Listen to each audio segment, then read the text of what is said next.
Kabanata 681. Wang Ping. Ang enerhiya ng espada ni Ling Tianhao ay walang kapantay. Sa sandaling lumitaw ito, punong-puno ng enerhiya ng espada ang kalangitan at lupa. Tumagos ito tulad ng kidlat at pumasok sa vortex. Hinabol nito ang ninuno ng pamilyang Huan. Agad na gumuho ang vortex nang pumasok ang enerhiya ng espada dito, at umungol ng mahina ang ninuno ng pamilyang Huan. Sa sandaling ito, sa loob ng bahay ng pamilyang Huan sa malalayong planeta ng Thousand Illusion, ang ninuno ng pamilyang Huan ay nakaupo sa isang silid na may malaking vortex sa harap niya. Ang vortex ay tila naging solid at pagkatapos ay nagbasag ng dahan-dahan. Sa sandaling tuluyang magbasag ito, isang puting liwanag ang bumalot kay Liu Mi at dinala siya pabalik sa pamamagitan ng vortex. Pagpasok sa silid, inihagis ng liwanag si Liu Mi sa tabi dahil wala itong oras na alagaan siya ngayon. May kaunting pagkabahala na naramdaman mula sa liwanag habang mabilis itong bumalik sa katawan ng ninuno ng pamilyang Huan. Biglang binuksan ng ninuno ng pamilyang Huan ang kanyang mga mata, at may bakas ng takot sa mga ito. Walang pag-aalinlangan, itinataas niya ang kanyang kanang kamay, walang awa itong ipinagsample sa vortex, at mahinang sinabi, magbasag. Kanina, ang kanyang orihinal na kaluluwa ay lumabas mula sa kanyang katawan at ginamit ang isang spell upang tumawid sa kalawakan. Sa una, hindi siya nag-alala tungkol kay Wang Lin. Nang pigilan niya ang atake ni Wang Lin, inisip niyang kukunin na niya ang buhay ni Wang Lin. Ngunit nang pigilan niya ang daliri, malinaw niyang naramdaman ang kanyang kapangyarihan na pumasok sa orihinal na kaluluwa ni Wang Lin, ngunit ito ay nawasak. Nagawa lamang niyang saktan si Wang Lin at hindi patayin ito. Ikinalungkot siya nito, at sa susunod na sandali, nakita niya ang Celestial Guard puppet. Ang pagkakaroon ng yin at yang stage na pagsasanay ng puppet ay labis na ikinagulat ng ninuno ng pamilyang Huan. Alam niyang siya ay nasa isang napakahinang kalagayan at ang kanyang pagsasanay ay bumaba na sa yin at yang stage. Bagamat alam niyang kaya niyang talunin ang puppet, magdudulot ito ng karagdagang pagbaba sa kanyang pagsasanay. Gayun din, malinaw na kakaiba ang orihinal na kaluluwa ni Wang Lin, kaya't nag-aalala siya. Kung hindi bumaba ang kanyang pagsasanay, hindi siya mag-aalala at tiyak na papatayin si Wang Lin. Gayunpaman, hindi niya isinasaalang-alang ang malamig na mga salita ni Wang Lin. Kahit pa may Celestial Guard puppet si Wang Lin, mayroon din siyang sariling backup. Ito ang dahilan kung bakit kinuha niya si Liu Mi at mabilis na umalis pagkatapos mag-iwan ng malupit na mga salita. Si Liu Mi ay isang taong ginugol niya ng maraming pagsisikap. Bukod sa sinabi niya sa publiko, may mga pribadong dahilan din. Hindi niya papayagan na patayin siya ng sinuman bago siya makarating sa ikalawang hakbang. Ngunit hindi kailanman inisip ng ninuno ng pamilyang Huan na magpapadala si Wang Lin ng isang sinag ng enerhiya ng espada. Sa una, hindi niya ito inisip bilang banta, ngunit nang lumapit ito, ang enerhiya ng espada ay talagang nagdulot ng pagbagsak ng vortex kung saan naruroon ang kanyang orihinal na kaluluwa. Labis itong nagulat sa kanyang puso at napahinga siya ng malalim. Kung ang vortex lamang ang nagbasag, wala sanang problema, ngunit ang enerhiya ng espada ay hindi nasira, at tumagos ito diretso sa kanyang orihinal na kaluluwa. Ang lakas ng enerhiya ng espada ay nagdulot ng pagkakaroon ng pangangilabot sa ulo ng ninuno ng pamilyang Huan. Nang maramdaman niya ang lakas nito, parang naramdaman niya ang lakas ng isang Nirvana cleanser na naglalaman ng napakabagsik na aura. Nagdulot ito ng matinding takot sa kanyang puso. Hindi niya ito pinansin at mabilis na tumakas. Ginamit niya ang pinakamabilis na bilis ng isang orihinal na kaluluwa at dinala si Liu Mi pabalik sa pamamagitan ng vortex. Pagkatapos, agad siyang bumalik sa kanyang katawan at sinubukang sirain ng vortex upang ang enerhiya ng espada ay matrap sa kawalan. Sa sandaling ito, ang vortex ay tuluyang gumuho at naging alikabok. Ang ninuno ng pamilyang Huan ay nagbunyi ng maluwag na hininga, ngunit agad na nagbago ang kanyang ekspresyon at nagmura sa kanyang isipan. Bigla siyang tumayo, hinayla si Liu Mi, at mabilis na umatras. Isang sinag ng gintong liwanag ang biglang sumabog mula sa vortex sa sandaling ito ay magbasag. Sa sandaling ito, naglabasan ng maraming sinag ng enerhiya ng espada sa lihim na silid. Isang pagsabog na ikinagulat ng buong planeta ang sumabog at kumalat sa buong kalupaan. Ang lihim na silid ng pamilyang Huan ay sumabog mula sa presyon ng enerhiya ng espada at nagdulot ng shockwave. Ang shockwave ay gumuho ng mga gusali sa daraanan nito at nagdulot ng isang bagyong alikabok. Ang ninuno ng pamilyang Huan ay lumabas mula sa alikabok. Siya ay nagulat at nasa masamang kalagayan habang hinahatak si Liu Mi at tumakas. Putanjay na, paano nangyari na ang batang kilala ni Liu Mi ay may ganitong sinag ng enerhiya ng espada? Anong uri ng baliw na Nirvana cleanser na senior ang magbibigay ng ganitong enerhiya ng espada sa isang junior na nasa unang hakbang? Talaga namang pananakot ito. Ang tinutok na isinumpa ng ninuno ng pamilyang Huan sa kanyang isipan. Hindi na niya kaya, ngunit siya ay nasa isang hinang kalagayan at ang kanyang pagsasanay ay bumaba. Natatakot siya na ang kanyang pagsasanay ay magiging mas hindi matatag kung susubukan niyang labanan ng enerhiya ng espada. Pagkatapos ng pagbagsak ng lihim na silid, ang enerhiya ng espada ay tumagos palabas at tumahak patungo sa ninuno ng pamilyang Huan. Ang enerhiya ng espada ay naglalaman ng matinding teritoryo ni Ling Tianhao. Sa sandaling ito, parang ang buong kalangitan at lupa ay puno ng mabagsik na aura na ito. Lumalakas ang enerhiya ng espada, halos umabot na sa rurok ng lakas nito. Nang lumitaw ang enerhiya ng espada, tila tumigil ang buong mundo. Ang paghinto na ito ay parang tumigil ang oras. Nagbago ang mga ulap at ang hangin ay bumalik. Nagdulot ito ng isang bihirang tanawin na parang ang mga ulap ay bumabawi ng agos. Lahat ng malalakas na tagapagsanay sa planetang Thousand Illusion ay naramdaman ang enerhiya ng espada, at biglang naging madilim ang kalangitan. Noong sumak ang enerhiya ng espada, napuno ang langit at lupa ng enerhiya ng espada. Ang domain na nagmumula sa enerhiya ng espada ay labis na mapang-api. Parang bawat ibang spell sa mundo ay kailangang magbigay daan dito at hindi kayang makuha ang momentum nito. Ang ganitong uri ng pamumuno ay kapangyarihan ng langit. Ang enerhiya ng espada ay lumipad sa kalangitan sa isang sinag ng maliwanag na liwanag. Nagbago ito at naging pinakamatalim na punto sa mundo habang tinutugis ang ninuno ng angkan ng Huan. Ang enerhiya ng espada ay sobrang bilis. Maaari kang umiwas, maaari kang tumakas, ngunit ang domain sa enerhiya ng espada ay lalakas pa. Ang mapang-api na domain ay lalakas habang humihina ka. Ang ekspresyon ng ninuno ng angkan ng Huan ay malungkot habang itinapon niya si Liu Mei pabalik. Bumuo siya ng isang seal gamit ang kanyang kamay at kumislap ang puting liwanag. Ang kanyang Dao ay ang 10,000 Illusion Identitas Dao. Kaya nitong ilagay ang lahat ng bagay sa mundo sa isang ilusyon, ngunit sa kanyang mga kamay, ito ay mas espesyal. Ang puting liwanag ay kumislap ng maliwanag sa kanyang daliri habang ang kanyang Dao intent ay mabilis na tumaas. Inactivate ng ninuno ng angkan ng Huan ang lahat ng origin energy sa kanyang katawan upang magtipon sa kanyang daliri at walang awa itong itinutok pasulong. Ang pagsabog ng puting liwanag ay dumaan at sumabog laban sa enerhiya ng espada ni Ling Tianhao. Isang malakas na pagsabog na kumalat sa buong planeta ng Thousand Illusion. Ang puting liwanag ay nawala at ang enerhiya ng espada ay dumaan. Gumalaw ito tulad ng kidlat habang pumasok sa katawan ng ninuno ng angkan ng Huan sa pamamagitan ng kanyang daliri. Ang katawan ng ninuno ng angkan ng Huan ay nanginginig at ang kanyang ekspresyon ay agad na naging mapatla. Ang takot sa kanyang mga mata ay lalong tumindi, at naisip niya ang sinabi ng batang lalaki kanina. Iligtas mo siya at ang angkan ng Huan ay mawawala. Kanina, hindi niya pinansin ang mga salitang iyon, ngunit ngayon ay parang kidlat na pumutok sa kanyang mga tenga. Kung ang taong iyon ay may ganitong uri ng enerhiya ng espada, hindi niya duda na kayang limahin ang kanyang angkan ng Huan. Ang higit na ikinakatakot niya ay ang isipin kung gaano karaming enerhiya ng espada ang mayroon ng taong iyon.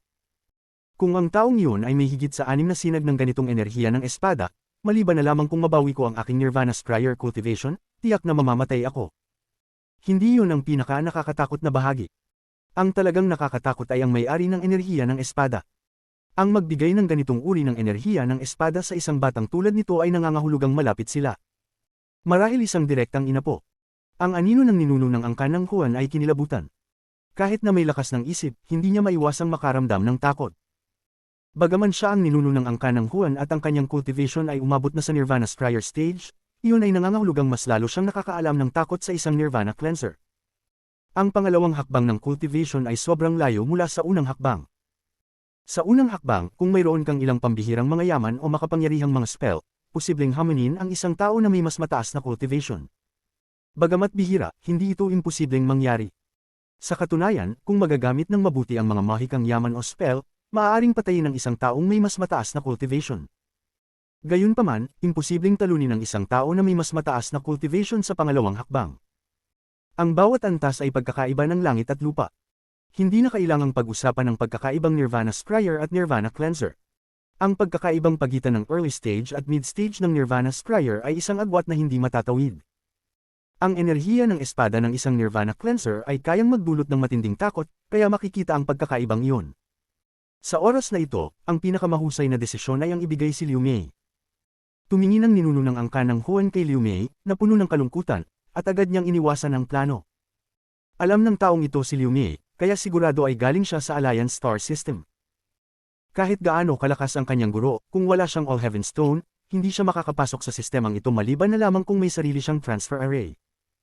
Ngunit kahit na ganun, sa oras na makarating ang guro niya dito, hindi na ito magiging usapin lamang sa pagitan namin, magiging digmaan na ito sa pagitan ng dalawang star system.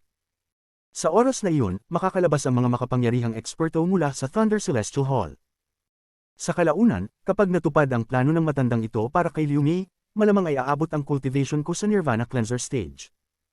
Kung hindi, tiyak aabot ako sa tuktok ng late stage ng Nirvana Scryer.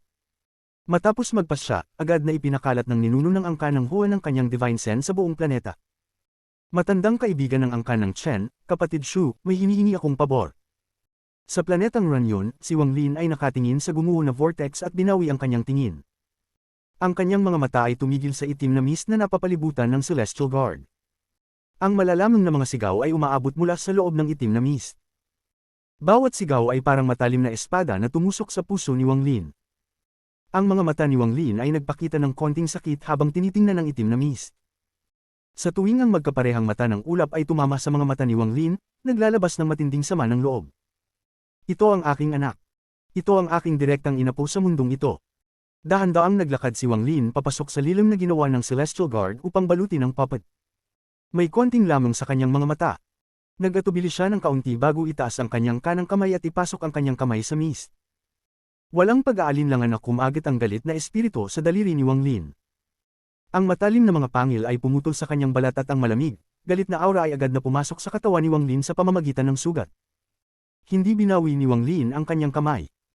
Ang kanyang mga mata ay nanatiling malumanay habang tahimik na tinitingnan ng bata na patuloy na sumisipsip ng kanyang dugo. Okay lang. Ang pangalan mo ay Lier. Hindi maganda ang salitang Li, kaya palitan natin ito ng King. Mula ngayon, ang pangalan mo ay Wang Ping. Nais ko sana na maging payapa at ligtas ang buhay mo, hindi tulad ng buhay ko. Kabanata 682. Tungkulin. Ang espiritu ng galit ay malinaw na naririnig ang mga salita ni Wang Lin, ngunit ang mga mata nito ay puno ng lamig at lungkot. Patuloy nitong kinakagat ang daliri ni Wang Lin, parang gusto nitong maramdaman ni Wang Lin ang daang taon ng galit ng sabay-sabay. Tinutok ni Wang Lin ang tingin sa bata ng matagal at nagbuntong hininga. Ang galit na pumasok sa kanyang katawan ay hindi nakakaapekto sa kanya. Ang kidlat sa loob niya ay sapat na upang linisin ito agad. Matapos magmuni-muni sandali, ang kaliwang kamay ni Wang Lin ay gumawa ng isang seal at maraming mga limitasyon ang lumitaw sa paligid ng itim na usok. Nang umatras ang Celestial Guard, ang mga limitasyong ito ay biglang sumikip. Ang usok ay sumikip din hanggang sa ganap na masil ng limitasyon. Sa huli, dahan-daang kinuha ni Wang Lin ang bola ng limitasyon na may kasamang bata sa loob at idinampi ito sa kanyang noo upang ilagay sa loob ng Heaven-defying bead. Hatiin niya ang isang bahagi ng kanyang origin soul upang manatili sa loob ng Heaven-defying bead at tulungan ng bata na ipagpatuloy ang pag-aalis ng galit. Bumulong si Wang Lin, kapag natapos ko na ang mga bagay na ito, maglo-lockdown ako at ipagpatuloy ang pag-aalis ng iyong galit. Ping-er, huwag kang mag-alala. Pagkatapos, iniabot ni Wang Lin ang kanyang kanang kamay at agad na kinuha ang ika-4 na kaluluwa. Inilabas niya ang soul flag na may 1 bilyong kaluluwa at itinapon ang kaluluwa sa loob nito. Master Dutian, natagpuan na ng disipulo ang kapangyarihan ng ika-4 na kaluluwa. Ang tunay na kapangyarihan ng 1 bilyong kaluluwa ay muling magpapakita. Binanggit ni Wang Lin habang tumitingin sa lungsod sa malayo. Tahimik na nagsalita si Wang Lin, lumabas ka. Maingat na lumipad si Sun Shi mula sa lungsod. Nasaksihan niya ang laban. Hindi lang dahil sa masasamang pamamaraan ni Liu Mei, kundi pati na rin sa pagdating ng ninuno ng pamilya Huan, na nagdulot sa kanyang puso ng ganap na kalituhan. Dahil sa pagbaba ng kanyang cultivation, nang humarap siya kay Wang Lin, ang kanyang puso ay puno ng takot at kaguluhan. Sen Senior. Tumingin si Wang Lin kay Sun Shi. Ang liwanag ng espada sa ilalim ng kanyang mga paa ay hindi matatag. Kitang-kita na natatakot siya sa sandaling ito. Nagbuntong hininga si Wang Lin. Brother Sun, walang dahilan para ganito. Tahimik na nag-isip si Sun Shi. Malalim na huminga at itinagilid ang mga kamay kay Wang Lin habang bitter na sinabi, Shu. Brother Shu, kami ng tatlo ay nagtakip ng aming clones noon upang makuha ka sa gulo at maging aming scapegoat, ako. Bumulong si Wang Lin, kalilimutan mo na lang yan, huwag na nating pag-usapan yan. Ang mga ninuno ng pamilya Ran at Carefree Sanren, ligtas ba sila ngayon? Mabilis na sumagot si Sun Shi, ang ninuno ng pamilya Ran ay gumawa ng clone ng daan-daang taon na ang nakalipas. Umalis na siya sa planet Ranyon. Hindi ko alam ang kanyang kinaroroonan, pero naniniwala akong wala siyang problema. Samantalang si Zhao Chuanwen, kahit hindi siya nakagawa ng clone, mayroon siyang misteryosong spell na naghahati ng kanyang origin soul. Hula ko, matagal na siyang umalis sa planet Ranyon. Nag-isip sandali si Wang Lin at dahan-daang sinabi, dahil nakuha ko ang Celestial Jades mula sa inyo, gagawin ko ang lahat ng aking makakaya. Dahil hindi ko alam kung nasaan sila, tutulungan ko ang kanilang mga pamilya upang maging ligtas sa loob ng 1 siglo at tiyakin na magpapatuloy ang kanilang mga pamilya. Sa ganitong paraan, matutupad ko pa rin ang aking tungkulin. Ipinakita ni Sun Shi ang isang hitsura ng pasasalamat at sinabi, Brother Shu, magpapasalamat ako sa ngalan nila. Pagkatapos, nagatubili siya sandali at sinabi, ngunit ang pamilya Huon. Tumingala si Wang Lin at tumingin sa langit. Para bang kayang pagtagilid ng kanyang tingin ang mga bituin at makita ang Planet Thousand Illusion. Matigas niyang sinabi, wala nang hahanapin ang pamilya Huon. Hindi siya mayabang o umaabante. Isang mabaliw na ideya ang pumasok sa kanyang isipan. Sino man na magtatangkang pigilan siya sa pagpatay kay Liu Mei, ay tiyak na mamamatay. Nang inig ang katawan ni Sun Shi, naramdaman niya ang isang killing intent na nabuo sa katawan ni Wang Lin. Ang killing intent na ito ay sobrang lakas, at kapag pumutok, ang langit at lupa ay mapupuno ng dugo. Mas mababa na ang cultivation level ni Sun Shi. Sa sandaling iyon, ang kanyang puso ay nanginginig kaya agad siyang yumuko at hindi naglakas loob na tumingin kay Wang Lin. Tumingin si Wang Lin kay Sun Shi at dahan daw ang sinabi, ang cultivation sa ilalim ng soul formation stage ay hindi nangangailangan ng pag-unawa. Sapat na ang spiritual energy para itaas ang iyong cultivation level. Marami kang taon ng karanasan sa cultivation mula sa iyong orihinal na katawan, kaya mayroon kang sariling pag-unawa. Matutulungan kita na makarating sa peak ng late stage ng nascent soul. Tungkol sa soul formation at sa mga sumusunod, ikaw na ang bahala. Sa ganitong paraan, may pagkakataon ka pang makarating sa ascendant stage, at maaaring lumampas pa roon. Tahimik na nagmuni-muni si Sun Shi at pilit na ngumiti. Nang makarating ako sa ascendant stage, halos hindi ko ito naipasa dahil sa swerte lang. Wala na akong lakas loob na dumaan muli sa buhay at kamatayan na pagsubok na iyon. Habang iniisip ang buhay at kamatayan na pagsubok para makarating sa ascendant stage, nagbuntong hininga si Wang Lin at sinabi, hindi kita matutulungan para makarating sa ascendant stage.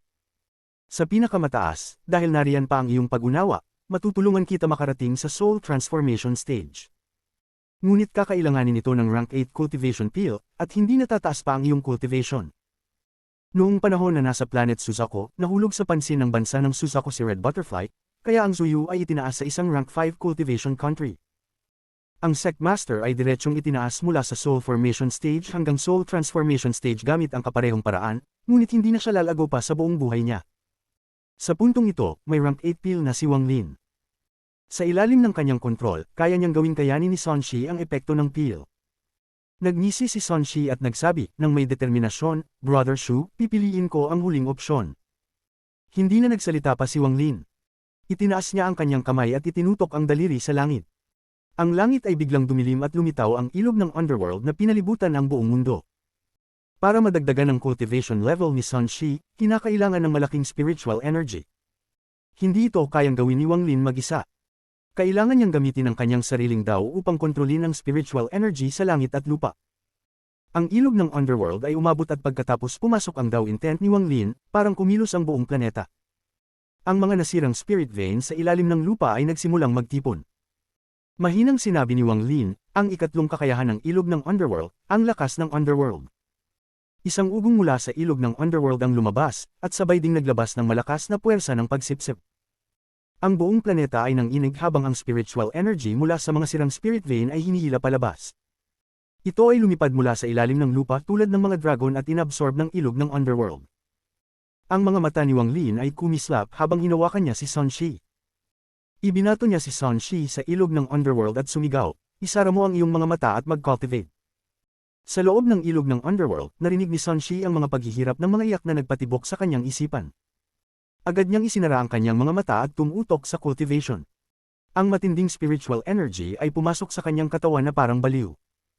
Pagkatapos ng ilang sandali, pinigan ni Wang Lin ang kanyang bag ng holding at inilabas ang rank 8 peel.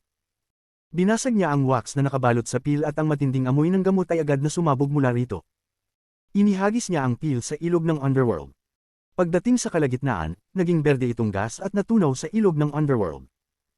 3 araw ang lumipas, isang tawa ang umabot mula sa loob ng ilog ng underworld.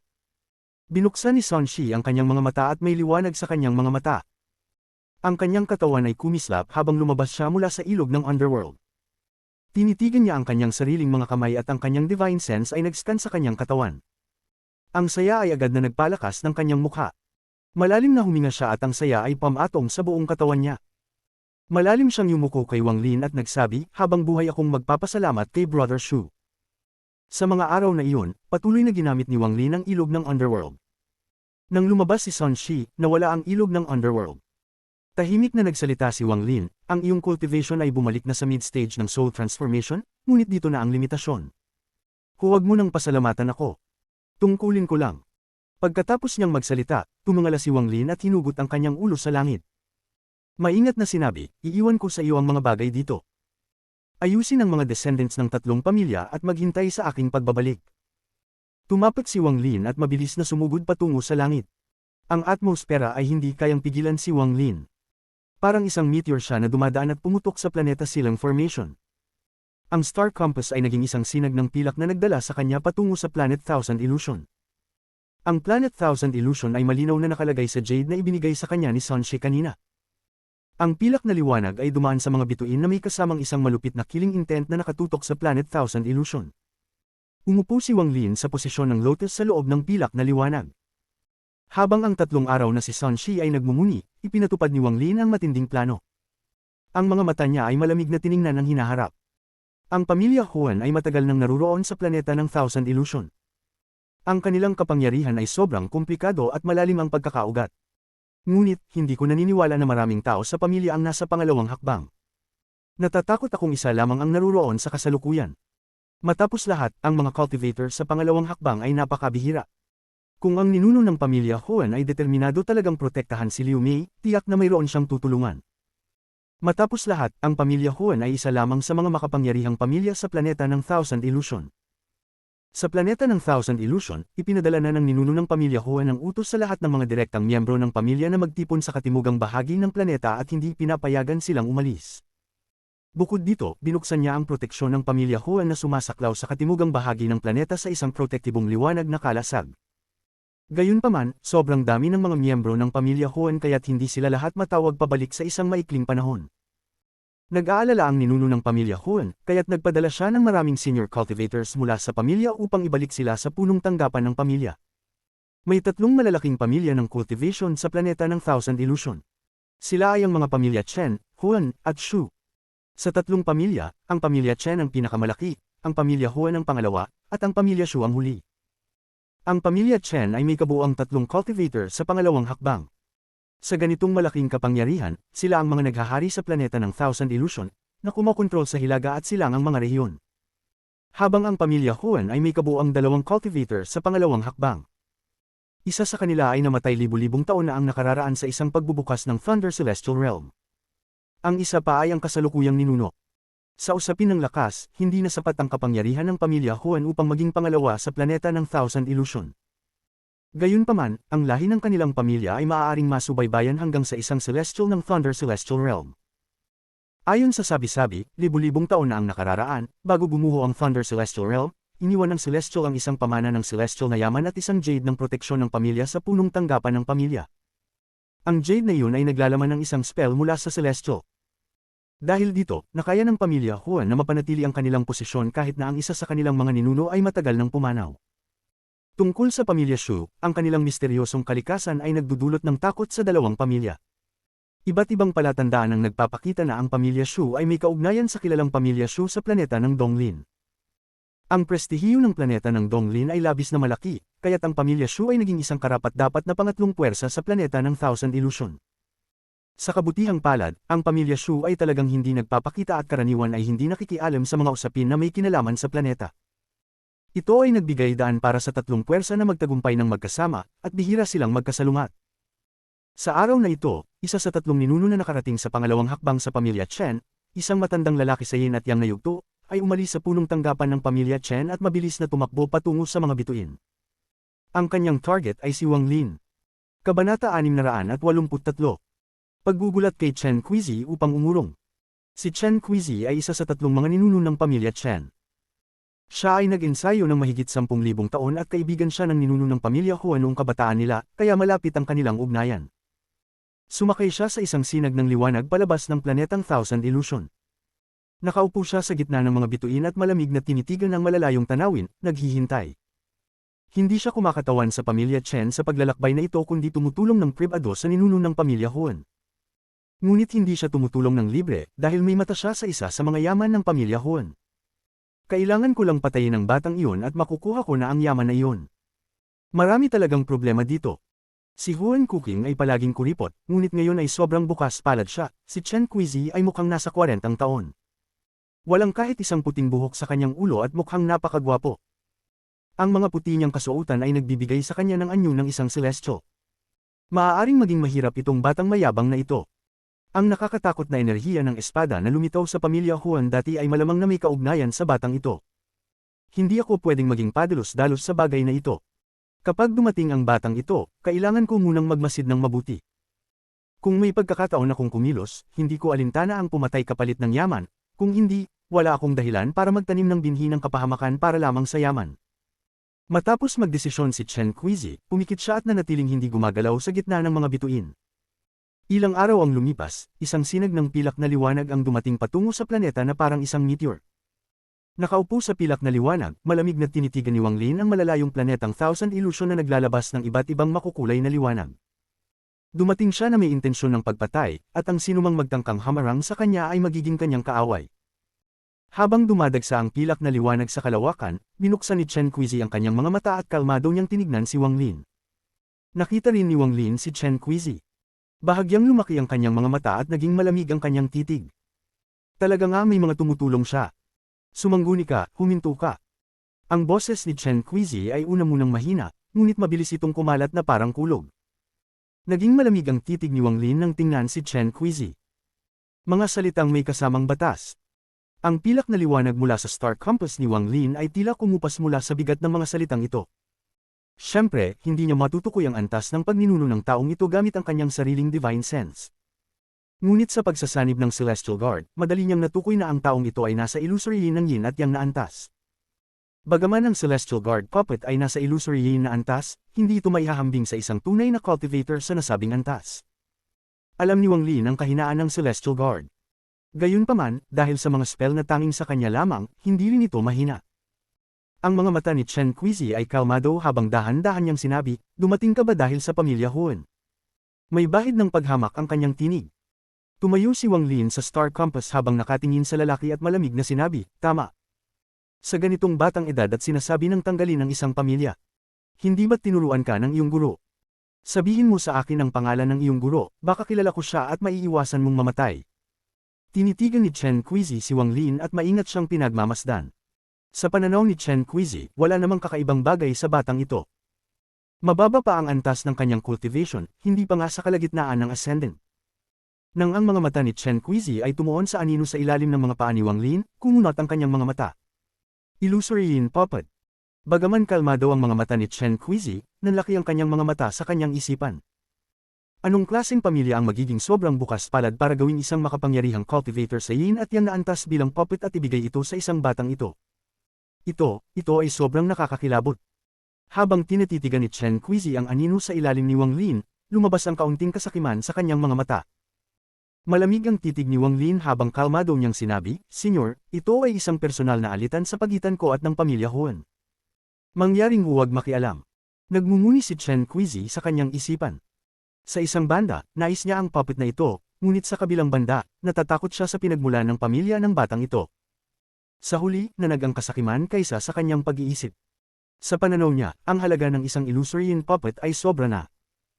Sa kabila ng pag-aakto siya para sa pamilya Huan, hindi alintana kung gaano katagal bago malaman ng pamilya ng batang ito, at kahit malaman nila, maaari pa rin niyang sisihin ng pamilya Huan.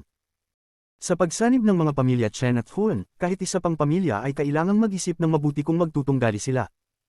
Ang mga mata ni Chen Quizi ay kumislap at dahan-dahan niyang sinabi, ibigay mo ang iyong puppet at hindi na mikikialam sa bagay na ito ang matandang ito. Lalo pang lumamig ang mga mata ni Wang Lin. May dalawa pa siyang sinag ng espada ni Ling Tianhao.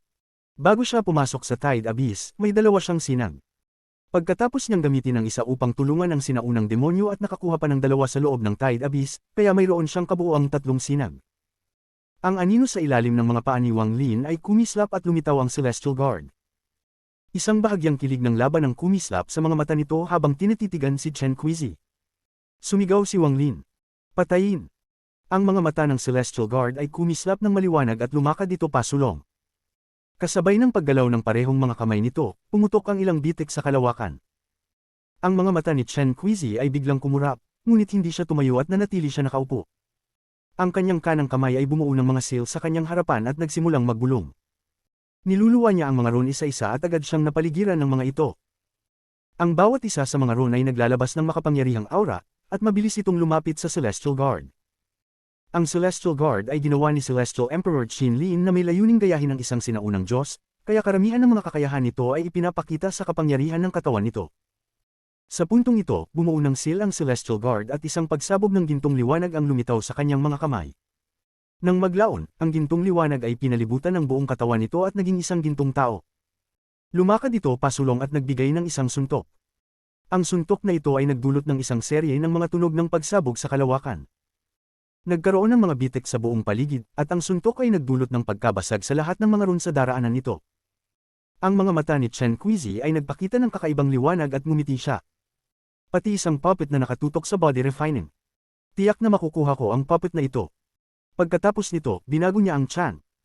Ang chant na ito ay naging mas malakas, na parang ang tunog ng mga metal na nagsasalpukan. Sa isang iglap, lahat ng mga rune ay naglabas ng mga kidlat. Sa isang kisap mata, ang mga rune ay naging libu-libong kidlat na dumaan patungo sa Celestial Guard. Ang mga kidlat ay tila nag-uugnay at nagbubuo ng isang malaking kidlat na net na papunta sa Celestial Guard. Nakatayo pa rin sa Star Compass, lumiwanag ang mga mata ni Wang Lin. Hinampis niya ang kanyang bag ng pag-iimbak at lumabas ang War Chariot ng pagpatay sa Diyos. Ito ay nag-transform sa Thunder Beast, umatungal at mabilis na sumugod. Sa oras na umatungal ito, lahat ng libu-libong kidlat ay tumigil. Habang nagulat si Chen Qizi, ang lahat ng mga kidlat ay iniwan ng mga rune at nagtipon patungo sa Thunder Beast bago ito tuluyang nilamon.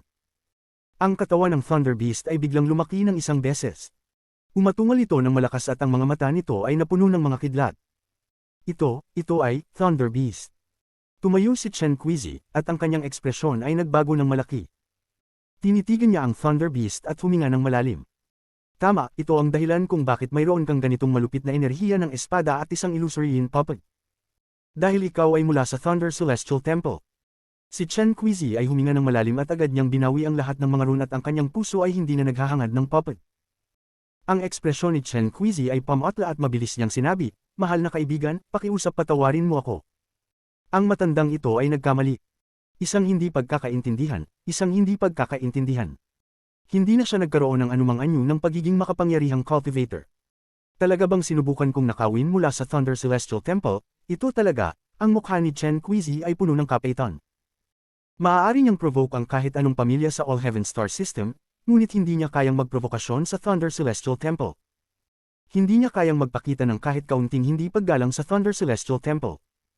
Para sa kanya, ang tatlong salitang, Thunder Celestial Temple, ay isang entidad na hindi kailanman pwedeng ma-provoke. Sa simula, sa kanyang antas ng cultivation at mental na lakas, hindi siya ganap na naniniwala na ang batang ito ay mula sa Thunder Celestial Temple. Ngunit sa huli, ang nagbigay sa kanya ng tiwala ay ang Thunder Beast. Tanging ang Thunder Celestial Temple lamang ang may Thunder Beasts, at ito ay isang tiyak na batas. Gayun din, ang Thunder Beast ay simbolo ng isang mensahero ng Thunder Celestial Temple. Nag-ensayo si Chen Qizi ng 10,000 taon, ngunit hindi niya narinig ng sinuman na hindi mula sa Thunder Celestial Temple na may Thunder Beast. Ang Thunder Beast ay isang bagay lamang na maaaring magkaroon ng isang tao mula sa Thunder Celestial Temple. Ito ay naging isang walang hanggan na katotohanan sa kanyang isipan. Hindi nagbago ang ekspresyon ni Wang Lin at tahimik siyang tumingin kay Chen Qizi at sinabi, isang hindi pagkakaintindihan. Si Chen Qizi ay matamis na ngumiti, ngunit pakiramdam niya ang galit sa kanyang puso. Sa kanyang cultivation, kahit malaman pa niyang ang batang ito ay mula sa Thunder Celestial Temple, hindi siya makakapagsalita ng ganito. Karaniwan, nagsasalita lamang siya ng ganito kapag humaharap sa isang taong nasa pangalawang hakbang na antas. Ngunit ngayon, siya ang unang nagprovokasyon at sinubukang nakawin mula sa isang tao mula sa Thunder Celestial Temple. Sa kanyang isipan, ang batang ito ay tiyak na mayroong status sa Thunder Celestial Temple, kung hindi ay hindi nila ipapadala ang isang illusory puppet upang protektahan siya. Matapos magdalawang isip, si Chen Qizi ay ngumiti ng pilit. Mahal na kaibigan, hindi kita matutulungan laban sa pamilya Huan dahil kabilang tayo sa parehong planeta. Gayun din, dahil ikaw ay mula sa Thunder Celestial Temple, hindi mo na rin kailangan ng tulong ko. Ngunit mahal na kaibigan, hindi makikialam ang pamilya Chen sa bagay na ito at putol na ang lahat ng koneksyon sa pamilya Huan. Nais ko ng mga Celestial Jades. Tahimik na tinitigan ni Wang Lin si Chen Qizi. Nagulat si Chen Qizi at nagsabi, kulang pa ba ang mga Celestial Jades ng iyong Thunder Celestial Temple? Oo, ibibigay ko sa iyo. Pilit na ngumiti siya sa kanyang puso at inisip na ito na ang kanyang parusa sa pagiging sakam. Ang mga tao mula sa Thunder Celestial Temple ay hindi maaaring i-provoke. Huwag na nating pag-usapan ang bawat isa sa kanila na may sariling spell ng pag-iingat sa buhay. Kahit patayin ko pa ang batang ito, wala ni isang lugar sa buong All Heaven Star System na magiging ligtas para sa pamilya Chen. Kung nais ng batang ito ng mga Celestial Jades, tiyak na gusto niyang magkaroon ng isang malaking halaga. Hindi naman niya tinukoy kung ilang Jades ang gusto niya, kaya sigurado siyang gusto niyang ako na ang magdesisyon. Si Chen Qizi ay kumagat ng kanyang mga ngipin at kumuha ng isang bag ng pag-iimbak. Matapos magdugo ang kanyang puso, inihagis niya ang bag kay Wang Lin at mabilis na lumipad pabalik sa planetang Thousand Illusion. Ang kanyang ekspresyon ay matinding itim habang pumasok siya sa planetang Thousand Illusion. Sa oras na pumasok siya sa planeta, ipinakalat niya ang kanyang Divine Sense at pinalibutan ang buong teritoryo ng pamilya Huan at nagpadala ng isang madilim na mensahe ng Divine Sense. Huan Walking, pinilit mo akong mag-provoke ng isang tao mula sa Thunder Celestial Temple. Maaalala ko ito. Kapag na-wipe out na ang iyong pamilya, tiyak na babawi ako sa iyo sa pamamagitan ng mga inapo mo.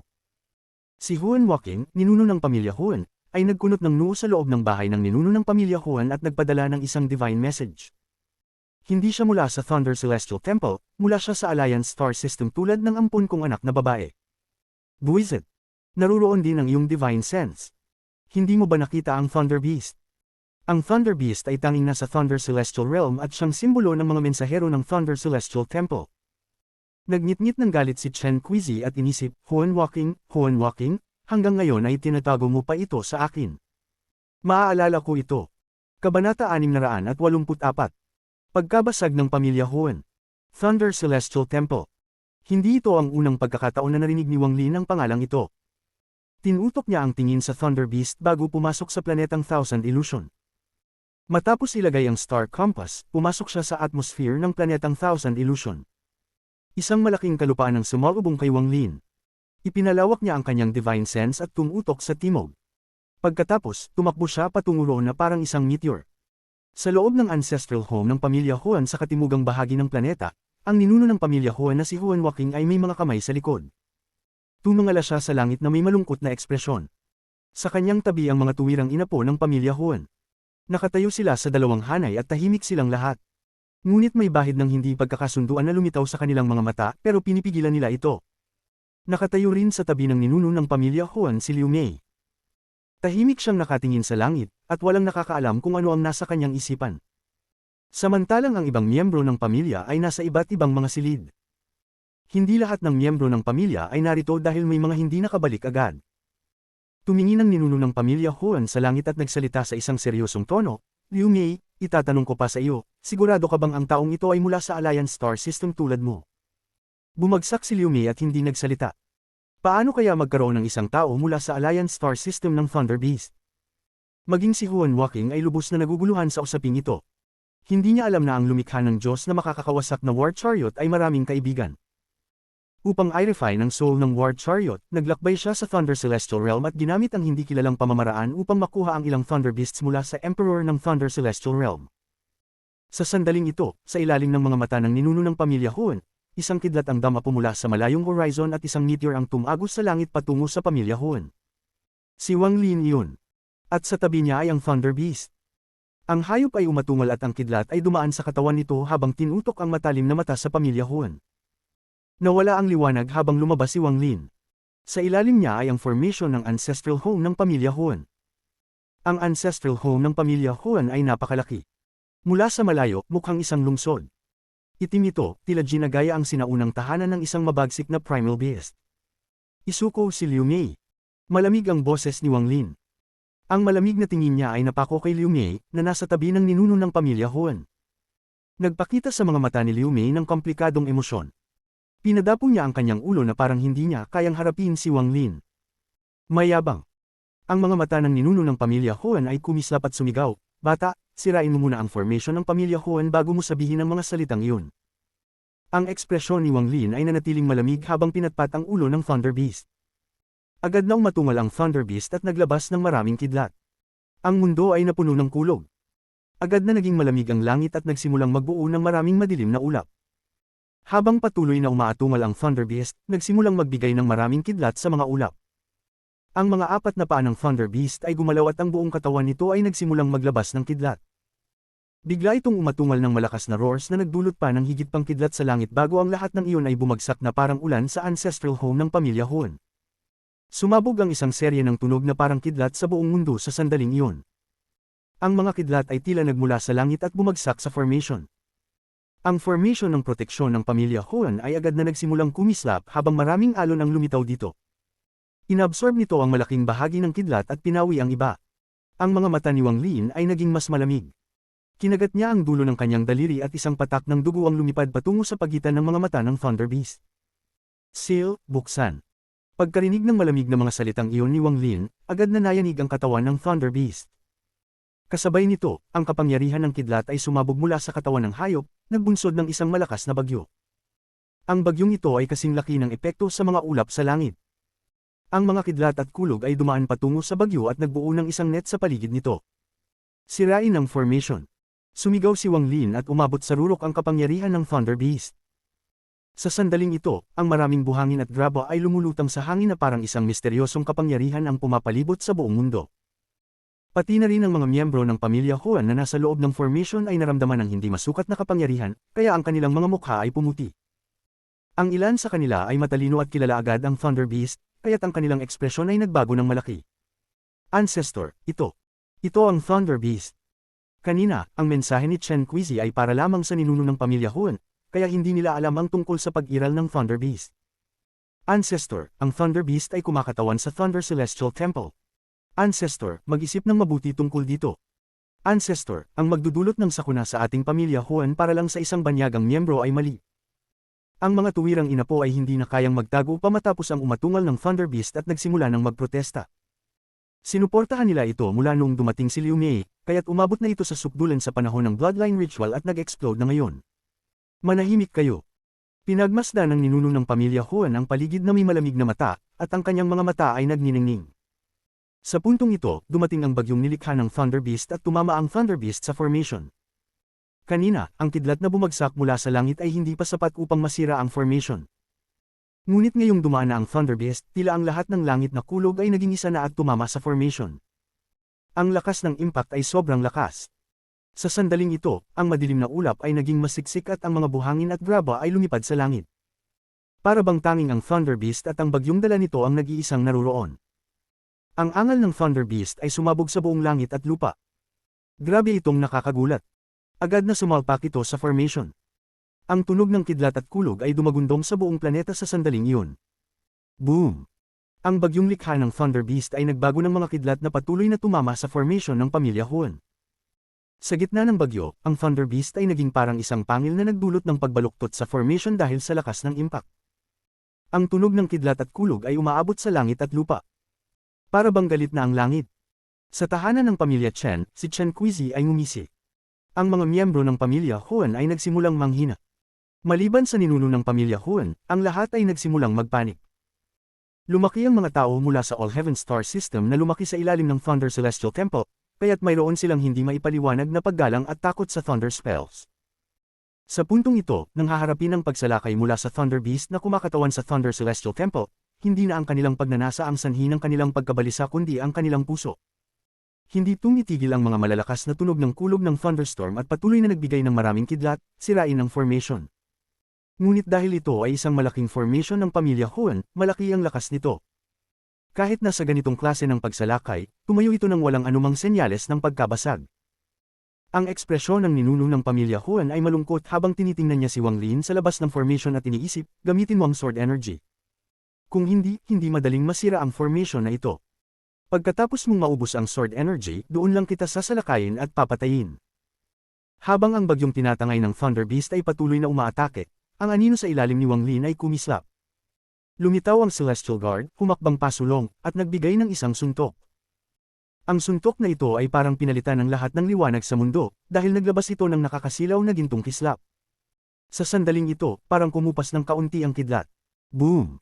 Ang suntok ng Celestial Guard ay tumama sa formation at nagdulot ng tunog na parang kumakalansing. Patuloy na inaatake ng bagyong kidlat at Celestial Guard ang formation. Ngunit, lumitaw ang hindi mabilang na mga alon sa formation at pinawi ang lahat ng lakas nito. Hinayla ng Celestial Guard ang kanyang kamao at walang patid na nagbigay muli ng suntok. Di nagtagal, ang Celestial Guard ay lumikha ng hindi mabilang na mga after-image habang nagbigay ng suntok pagkatapos ng suntok. Ang mga kamao ay bumagsak na parang ulan sa formation. Ang Thunder Beast ay umatungal at ang kidlat ay pumasok sa katawan nito bago ipinakita muli ang lakas nito. Ang malalakas na kalansing ng kulog ay umalingaw sa kalangitan at mundo. Ang mga mukha ng mga miyembro ng pamilya Huan ay naging mas madilim. Ancestor. Isang mababang tinig ang nagmula sa harap ng mga direktang inapo ng pamilya Huan. Ang matandang lalaki ng pamilya Huan ay nagkunot ng noo. Kung isang karaniwang miyembro lang, maaari niyang hindi pansinin ito, ngunit ang pagkakakilanlan ng taong ito ay medyo espesyal. Lumingon ang matandang lalaki ng pamilya Huan at tiningnan ng taong nagsalita. Ang nagsalita ay ang pinuno ng pamilya Huan, si Huan Fengshen. Sinabi ni Huan Waking sa mababang tono, "Fengshen, laban ka ba sa akin?" "Hindi po, Ancestor." Kahit na ang taong ito ay mula sa Thunder Celestial Temple o hindi, siya ay may Thunder Beast at isang Illusory puppet. Gusto ko sanang itanong, Ancestor, siya ba ay isang taong dapat nating maging kaibigan, o dapat ba nating makipaglaban hanggang kamatayan laban sa kanya? Maliwanag ang mga mata ni Huan Fengshen. Tiningnan niya ang matandang lalaki ng pamilya Huan nang hindi kumukurap at sinabi, "Ang pagiging kaibigan sa kanya ay magdadala ng isa pang kaibigan sa aming pamilya, pero ano ang makikinabang namin kung makikipaglaban kami hanggang kamatayan sa kanya?" Upang protektahan ang isang banyagang miyembro ng pamilya. Ang kanyang pagsasanay ay pinilit na itaas sa huling yugto ng Ascendant at ang kanyang domain ay hindi makakasabay. Kahit na magtagumpay siya sa kanyang buhay, hihinto lang siya sa Yin at Yang stage. Naiintindihan ko ang iniisip ng Ancestor, pero ang iyong sariling kagustuhan ay may napakabigat na panganib. Walang ipinakitang emosyon si Liu Mei sa lahat ng ito. Tahimik lang siyang tumingin sa harap na may malungkot na mga mata. Ang ekspresyon ng matandang lalaki ng pamilya Huan ay naging malungkot habang tinitingnan niya si Huan Fengshen. Pagkatapos mag-isip ng ilang saglit, sinabi niyang flatly, "Alam ko kung paano haharapin ang sitwasyong ito." Naglabas ng hininga si Huan Fengshen at ipinatong ang kanyang mga kamay. "Kung talagang insistido po ang Ancestor, hindi po ako maglalakas loob na sumalungat. Kung hindi kayang basagin ng taong ito ang formation, ayos lang. Pero kapag nabasag niya ito, agad akong umatras, just in case. Ang nais ko po ay katatagan, hindi panganib." Ang formation ng pamilya Huan ay patuloy na kumikinang, at ang mga alon ay lumitaw saan man. Sa ilalim ng patuloy na pagbuhos ng mga atake, unti-unti nitong ipinakita ang mga palatandaan ng paghina. Parang umabot na sa limitasyon ng liwanag at ang mga alon ay parang sumaklaw sa buong formation. Hindi na malinaw ang makikita sa labas ng formation, para bang may isang patong ng tubig na naghihiwalay sa loob at labas. Ang kidlat mula sa Thunder Beast at ang mga suntok mula sa Celestial Guard ay umabot sa kanilang lurok. Sa sandaling ito, ang mga mata ni Wang Lin ay kumislap at pinatamaan niya ang kanyang bag ng mga gamit. Isang malaking espada ang biglang lumitaw sa kanyang kamay. Ang espadang ito ay ang Rain Celestial Sword. Inilabas ito ni Zhou Yi mula sa ibang Rain Celestial Swords, kaya't ngayon ito ay pag-aari na ni Wang Lin upang ipamanoy magpakailanman. Ang matalim na enerhiya ng espada ay umabot ng 3 pulgada mula sa espada, at parang isang hinugot na pana. Ang mga alon ng presyon ay nagmula rito. Sa kamay ni Wang Lin, tila naging isa siya sa mundo, dahil siya ang tunay na may-ari nito. Tahimik ang mga mata ni Wang Lin habang hawak ang Celestial Sword at nakayuko pasulong. Heaven Chop. Kabanata 685. Heaven Chop. Yaman, ang unang espada na nakuha ni Wang Lin sa Hengyu Sect. Tila ba nung hawakan ng kabataan ng espada, ang lahat ng mangyayari sa hinaharap ay natukoy na. Ang daan-daang taon ng karma ay dumaan mula nang mawala ito hanggang sa muling matamo. Ang yaman ay naglalaman ng isang soul technique ng espiritu ng Rain Celestial Sword mula sa nakaraang henerasyon. Ang soul technique na ito ay hindi isang celestial spell, isang Dao spell, o kahit isang kakayahan. Isa itong estilo ng espada. Isang malakas na estilo ng espada na nagmana ng sinaunang sword intent. Hawak ni Wang Lin ang Celestial Sword at tinitingnan ng formation na patuloy na inaatake ng Thunder Beast at Celestial Guard. Nang magmukhang hindi na kaya ng formation ang isa pang hampas, itinaas niya ang Celestial Sword. Ang kalmado sa kanyang mga mata ay nawala at pinalitan ito ng isang sinag ng liwanag mula sa espada. Sa sandaling ito, ang buong katawan niya ay naging isa sa espada sa kanyang kamay. Ang Celestial Sword ay tumaas. At ito ay bumagsak. Ang simpleng pagbagsak na ito ay nagdulot ng dilim sa kalangitan at lupa. Maging ang Celestial Guard at Thunder Beast ay tila naglaho sa sandaling iyon. Sa buong mundo, tanging ang simpleng pagbagsak ng espada na ito lamang ang naruroon. Ang espada na ito ay tila magbubukas ng mundo, parang sisir sa kaguluhan ng mundo. Ang espada ay walang ibinubugang sword energy o celestial spiritual energy, ngunit ang simpleng espada na ito ay magpapaalulong sa kaluluwa ng sinumang makakakita nito. Ang unang tumugon ay ang matandang lalaki ng pamilya Huon. Ang kanyang mga mata ay biglang lumaki, nagpakita ng pagkabigla, at sumigaw, ito ay batas. Para bang ang kalangitan at lupa ay pinagpuputol. Ang tunog ng pagkapunit ay umalingaw sa kanyang isipan. Ang malabo at madilim na kalangitan at lupa ay tila tunay na pinuputol. Hindi lang siya, pati si Huan Fengshen ay huminga ng malalim na malamig na hangin. Isang nakakatakot na killing intent ang nagmula sa espada sa sandaling ito ay bumagsak. Ang killing intent ay kumalat ng mabilis at dumaan sa mga mata ni Huan Fengshen at bumulusok sa kanyang isipan. Biglang tumigas ang katawan ni Huan Fengshen. Ito ay, ang isipan ni Huan Fengshen ay nanginig. Parang may espada na tumusok sa pagitan ng kanyang mga kilay at tumagos mula sa ibabaw ng kanyang ulo. Hindi niya namamali na umatras siya ng ilang hakbang. Sa kabila ng huling yugto ng kanyang ascendant cultivation, hindi niya nakita ang batas ng espada. Gayunpaman, malinaw niyang naramdaman na sa sandaling bumagsak ang espada, tila naglalaman ito ng isang heavenly law, ngunit higit pa rito, naglalaman ito ng lakas na punitin ang kalangitan. Bangbang, bangbang, bangbang. Malinaw na naramdaman ni Huan Fengshen ang kanyang sariling tibok ng puso na bumilis. Nagkaroon siya ng ilusyon na siya ay gugulong na kasabay ng pagbagsak ng mundo. Ang lahat ng mga direktang inapo ng pamilya Huan na kanina'y nakatingin sa kalangitan ay nagulat. Ang simpleng pagbagsak na iyon ay nagbigay sa kanila ng pakiramdam na parang bahagi sila ng lahat ng iyon, parang ang pagbagsak ng espada na pumutol sa mundo ay pumutol din sa kanila. Agad silang tinablan ng malamig na pawis. Sa kanilang cultivation, wala silang ideya kung bakit ganito, kung bakit nila naramdaman ang mga iyon kahit na may proteksyon ng formation. Ang kalaban nila ay simpleng ibinaba lamang ang kanyang espada. Ang takot sa kamatayan ay nagsimulang kumalat sa sandaling iyon. Hindi lang sila, pati ang mga mata ni Chen Qizi, na matagal nang nagmamasid gamit ang kanyang divine sense, ay kumislap. Siya ay nasa loob ng lihim na silid ng tahanan ng pamilya Chen, at bigla siyang tumayo. Batas. Ang atake ng espada ay naglalaman ng batas. Ang pagsunod sa ikalawang hakbang ay batas. Ang unang hakbang ay ang pag-unawa sa kalangitan, at ang ikalawang hakbang ay ang pag-convert ng pag-unawang iyon sa lakas ng mga batas. Kung ang batang ito ay hindi mula sa Thunder Celestial Temple, paano niya ipapakita ang ganitong atake ng espada? Kasabay nito, may isang miyembro ng pamilya Shu na nakapansin sa eksenang ito. Isang matandang lalaki mula sa pamilya Shu ay nanunood din sa laban sa tahanan ng pamilya Huan gamit ang kanyang divine sense. Dati, nakipagkasundo siya sa pamilya Huan upang magbigay ng tulong. Itinaas niya ang kanyang paa upang umalis, ngunit sa sandaling ito, dahan-dahan niyang ibinaba ito. Malakas ang estilo ng espada ng batang ito. Kahit na hindi ako natatakot dito, dahil tinanggap niyang hamani ng pamilya Huan, tiyak na may mga hakbang pa siyang inihanda. Bumagsak ang espada, at sa sandaling ito, ang lahat ng tunog sa mundo ay nawala. Ang formation ng pamilya Huan ay bumagsak ng walang anumang tunay na kontak o pag-atake na tumama dito. Matapos hilahin ang espada, ang ekspresyon ni Wang Lin ay mapotla. Gayunpaman, ang kanyang titig ay naging mas malamig habang tinitingnan niya ang pamilya Huan sa ibaba. Malaki ang epekto ng Heaven Chop sa katawan, at wala itong kinalaman sa cultivation.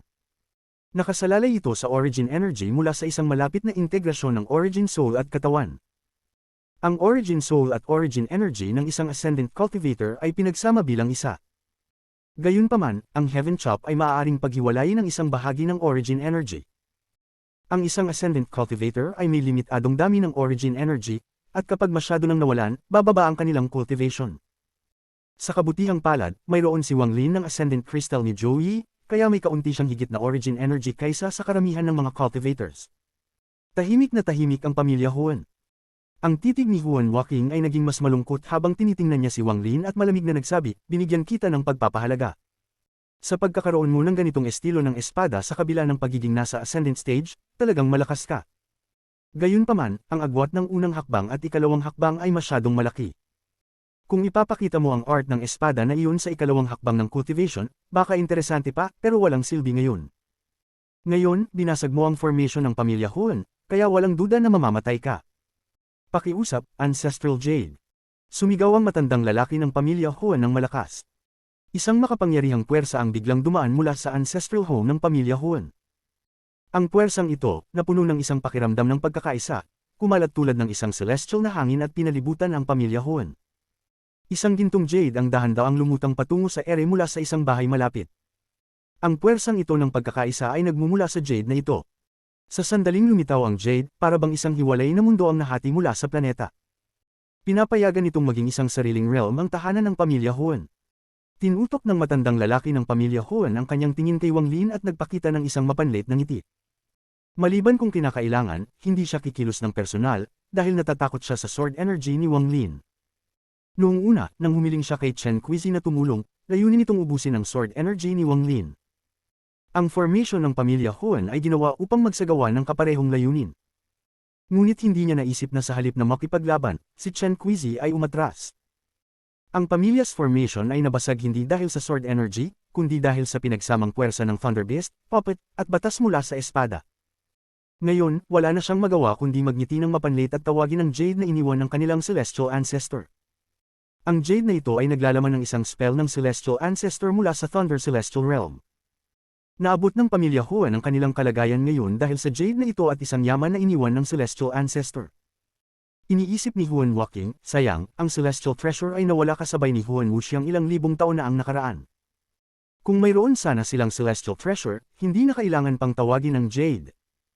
Ang makapangyarihang puwersa mula sa Jade ay parang isang malumanay na simoy ng hangin sa tagsibol. Nagbigay din ito ng isang maliwanag na kulay. Pagkatapos ng isang saglit, tila natutunaw ang Jade, pagkatapos ay naging hugis tao. Bagaman hindi malinaw ang mga katangian ng taong ito, nagbigay ito ng pakiramdam ng kaharian. Ang kapangyarihan ng Celestial Jade ng pamilya Huan ay hindi tiyak. Ayon sa sabi-sabi, ang Celestial Ancestor ng pamilya Huan ay may cultivation na katulad ng isang Nirvana Scryer.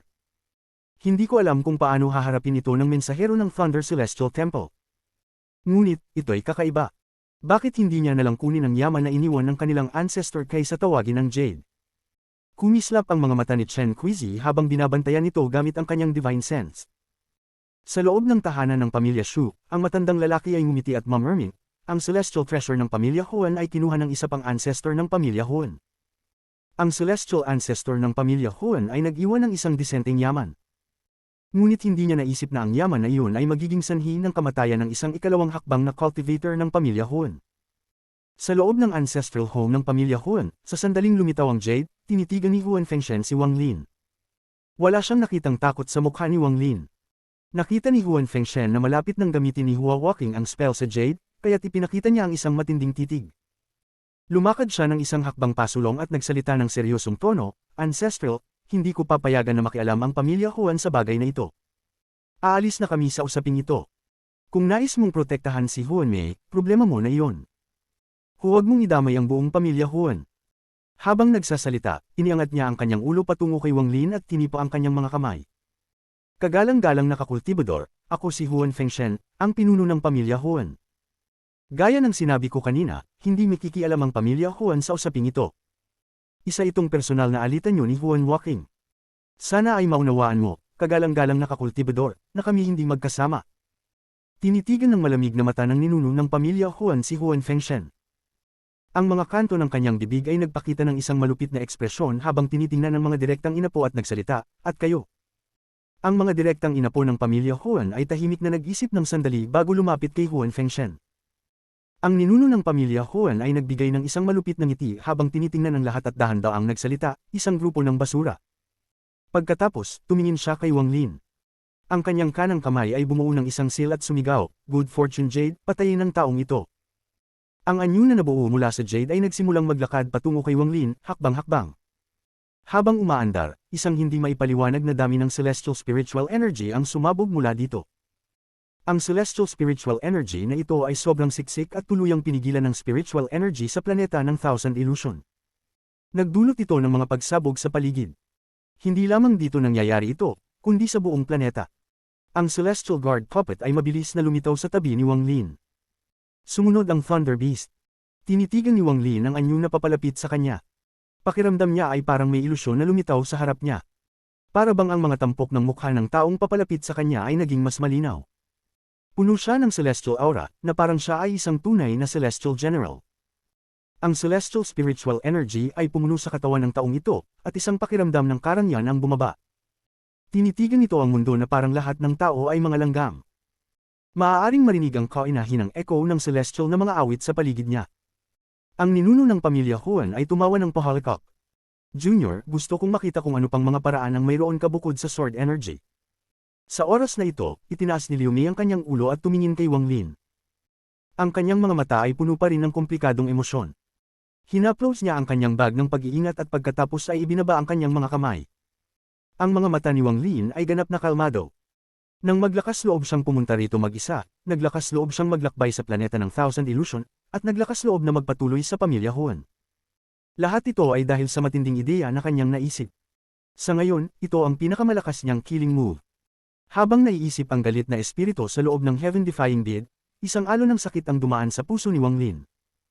Ang mga bagay sa mundong ito ay hindi makakaligtas sa karma. Ang karmatic cause ng kahapon ay magiging karmatic effect ng ngayon. Tanging sa pamamagitan ng pag-aayos ng sariling karma at pagpapabalik ng alikabok sa alikabok, at dumi sa dumi, lamang makakumpleto ang isang cycle. Dahan-daang isinara ni Wang Lin ang kanyang mga mata. Sa kanyang origin soul, isang matinding sigaw ang umalangaw-ngaw.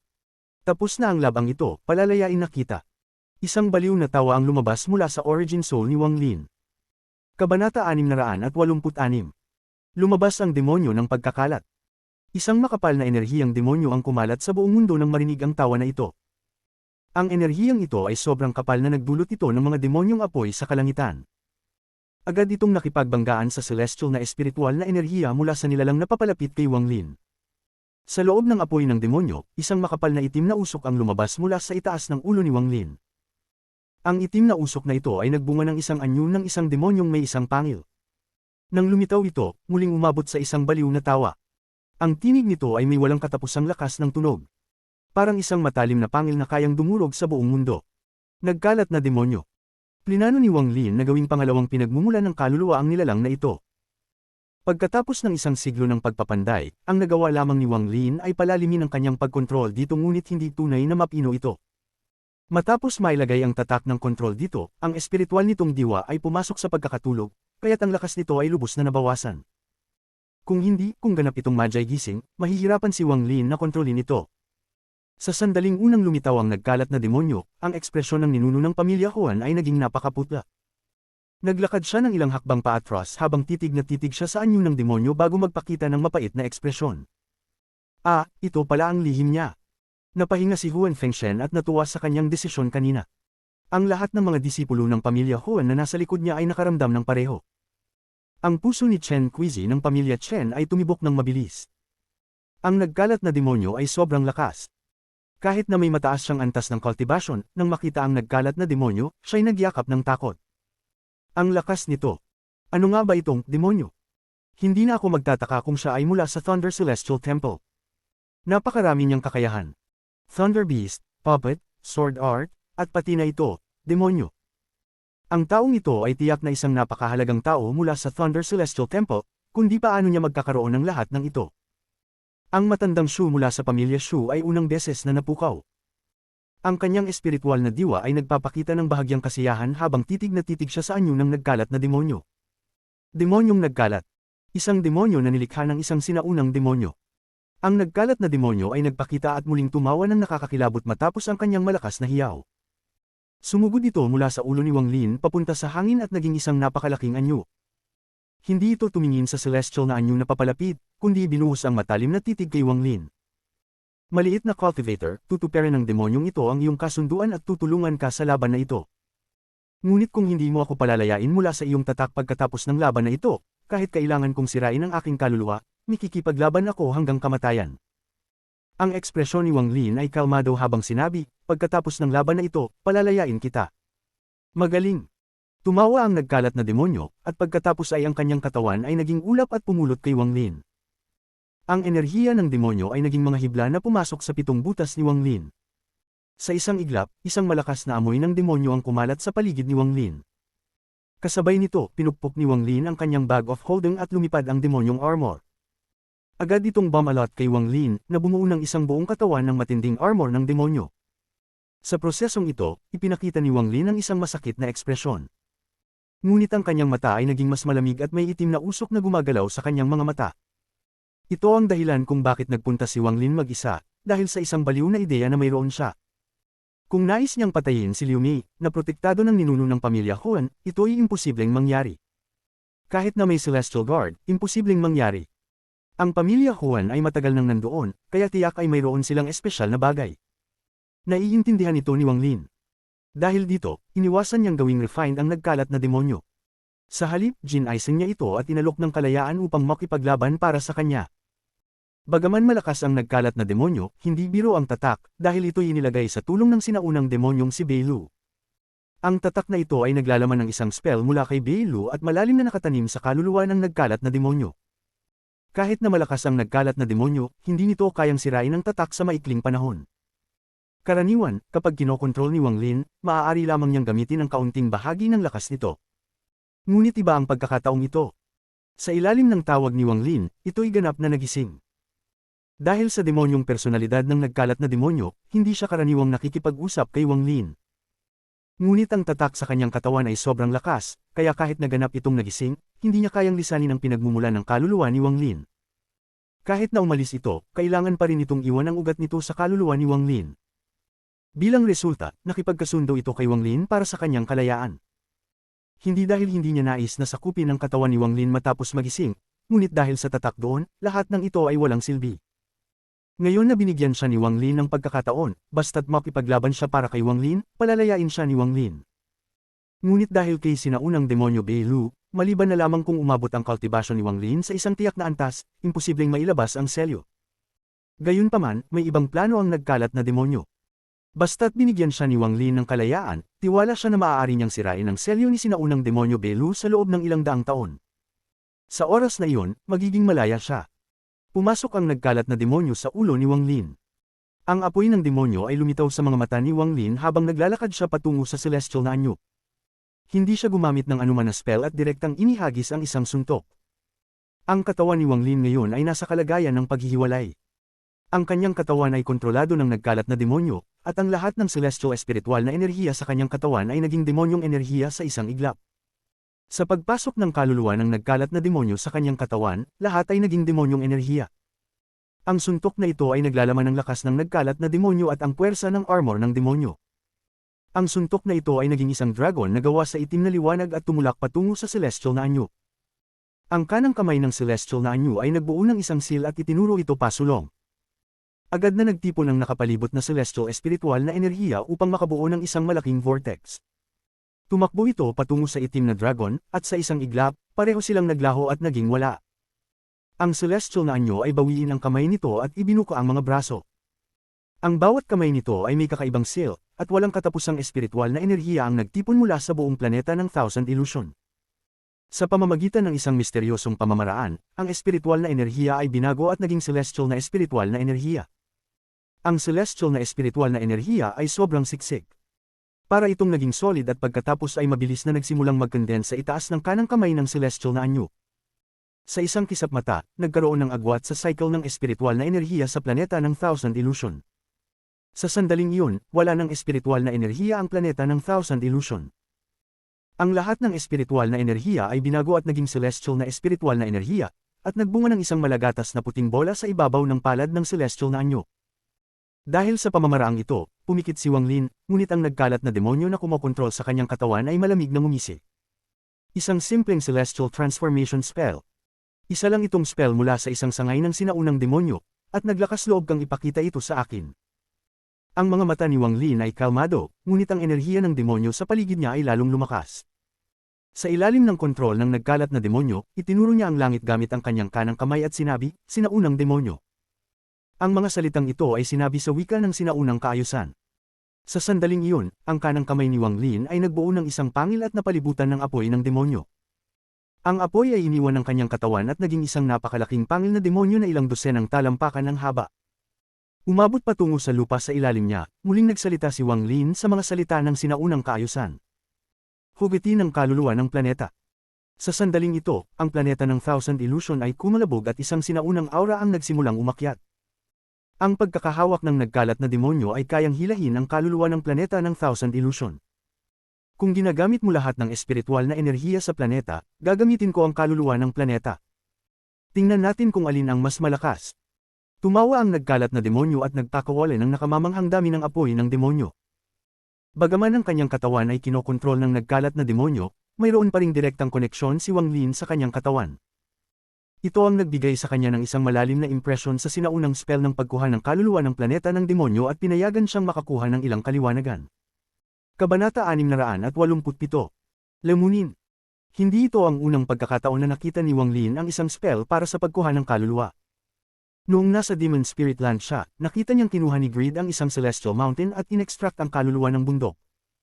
Ang eksenang iyon noong mga panahon ay lubos na nagulat sa kanya. Ang ganitong uri ng spell ay napakalakas at hindi basta-basta kayang kontrolin o pag-aralan ng mga karaniwang nag-aaral ng cultivation.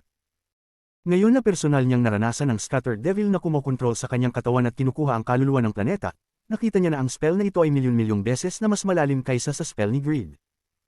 Ang lahat sa mundo, pati na ang bawat hibla ng damo, ay may buhay, at nangangahulugan ito na may mga kaluluwa. Ang mga kaluluwang ito ay napakamahirap matukoy at hindi nakikita, ngunit malinaw na nararamdaman. Halimbawa, kung ang isang mortal ay tumungala sa isang mataas na bundok, ramdam niya ang isang matinding pagkabigla at presyon. Ang presyon ay nagmumula sa kaluluwa ng bundok. Ang mata ng mortal ay makikita lamang ang bundok, ngunit ang presyon ng kaluluwa nito ay mararamdaman lamang. Kung ang mga bundok at ilog ay may mga kaluluwa, tiyak na pati ang isang cultivation planet na puno ng spiritual energy ay may kaluluwa rin. Malaki ang kaibahan mula noong kinuha ang spiritual energy. Sa pagkakataong ito, hindi kumilos ang planeta at hindi ito kumilos ng kahit kaunti, ngunit isang napakaakyat na aura ang lumabas at dahan-daang kumalat na parang nagising ang planeta. Ang ancient aura na ito ay hindi basta-basta nabuo sa loob lamang ng ilang daang taon. Ang aura na ito ay dahan-daang nabuo sa paglipas ng napakaraming taon na walang kaligayahan o kalungkutan. Ang aura na ito ay naglalaman lamang ng isang pakiramdam ng pagsasama. Sa paglipas ng mga taon, kasama nito ang lahat ng bagay sa planeta. Kinontrol ng Scattered Devil ang katawan ni Wang Lin at iniabot ang kanyang kanang kamay. Ang kanyang aura ay nagsimulang magtipon sa kanyang palad ng napakabilis, at sa isang iglap, ito ay naging isang kulay abong usok. Ang ancient aura ay patuloy na nagsanib sa kulay abong usok at pinagsama-sama. Ang mga tunog ng pagsabog na parang kidlat ay nagmula sa kulay abong usok. Marahil ay isang ilusyon, ngunit sa sandaling ito, naramdaman ni Wang Lin na parang nawala ng buhay ang planetang Thousand Illusion. Ang mga damo ay natuyo, ang mga ilog ay nawala, at ang mga bundok ay nabasag. Kasama ang kulay abong usok sa kanyang kamay, ang Scattered Devil ay tumawa at tumakbo diretso patungo sa Celestial Figure. Ang Scattered Devil ay gumalaw ng parang kidlat at mabilis na nilapitan ang Celestial Figure gamit ang kaluluwa ng planetang Thousand Illusion. Nararamdaman ni Wang Lin na ang kanyang katawan ay parang nagsanib na sa kaluluwa ng planetang Thousand Illusion. Ang atakeng ito ay hindi gamit ang kanyang sariling lakas kundi gamit ang lakas ng buong planeta. Ang Celestial Figure ay gumalaw din ng isang hakbang pasulong gamit ang lahat ng Celestial Spiritual Energy na nag-transform mula sa lahat ng Spiritual Energy sa planetang Thousand Illusion. Itinaas nito ang kamay at inatake ang Scattered Devil. Ang dalawang hindi maipaliwanag na spell ay magkasunod na naglapit hanggang sa tuluyan nilang magkasalubong. Boom! Boom! Boom! Isang malakas na tunog ng pagsabog ang umalingaw sa buong planeta. Sa sandaling iyon, halos 30 hanggang 40% ng mga spirit veins ng planetang Thousand Illusion ang gumuho. Nagdulot ito ng malakas na shockwaves na kumalat sa lahat ng direksyon. Dahil sa malakas na impact, agad na umatras ang lahat ng miyembro ng pamilya Huan. Nagsimula silang mag-activate ng spiritual o celestial spiritual energy sa kanilang mga katawan. Pakiramdam nila na kung hindi nila ito gawin, magkakolaps ang kanilang mga katawan dahil sa epekto. Biglang nag-collapse ang Celestial Figure sa usok at nagsimulang maglaho. Nang tuluyan na itong maglaho, isang piraso ng jade ang lumitaw. Sa sandaling lumitaw ang jade, isang serye ng mga tunog ng pagkabasag ang nagmula dito. Ang jade ay nagbasag at naging alikabok sa harap ng mga miyembro ng pamilya Huan. Gayunpaman, sa sandaling mabasag ito, isang sinag ng puting liwanag ang lumabas mula sa jade. Ang puting liwanag ay bumuo ng isang ilaw na screen na tumakip sa lahat ng bagay sa loob ng 5 kilometro. Ang mukha ng pinuno ng pamilya Huan ay mapatla.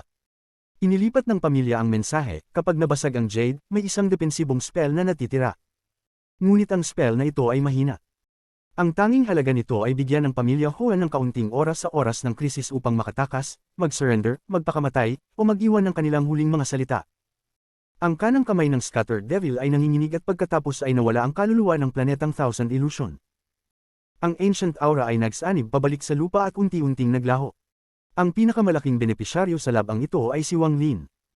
Ang isang laban gamit ang ganitong klase ng mga spell ay hindi sana mararanasan ng isang cultivator na kasing lakas niya.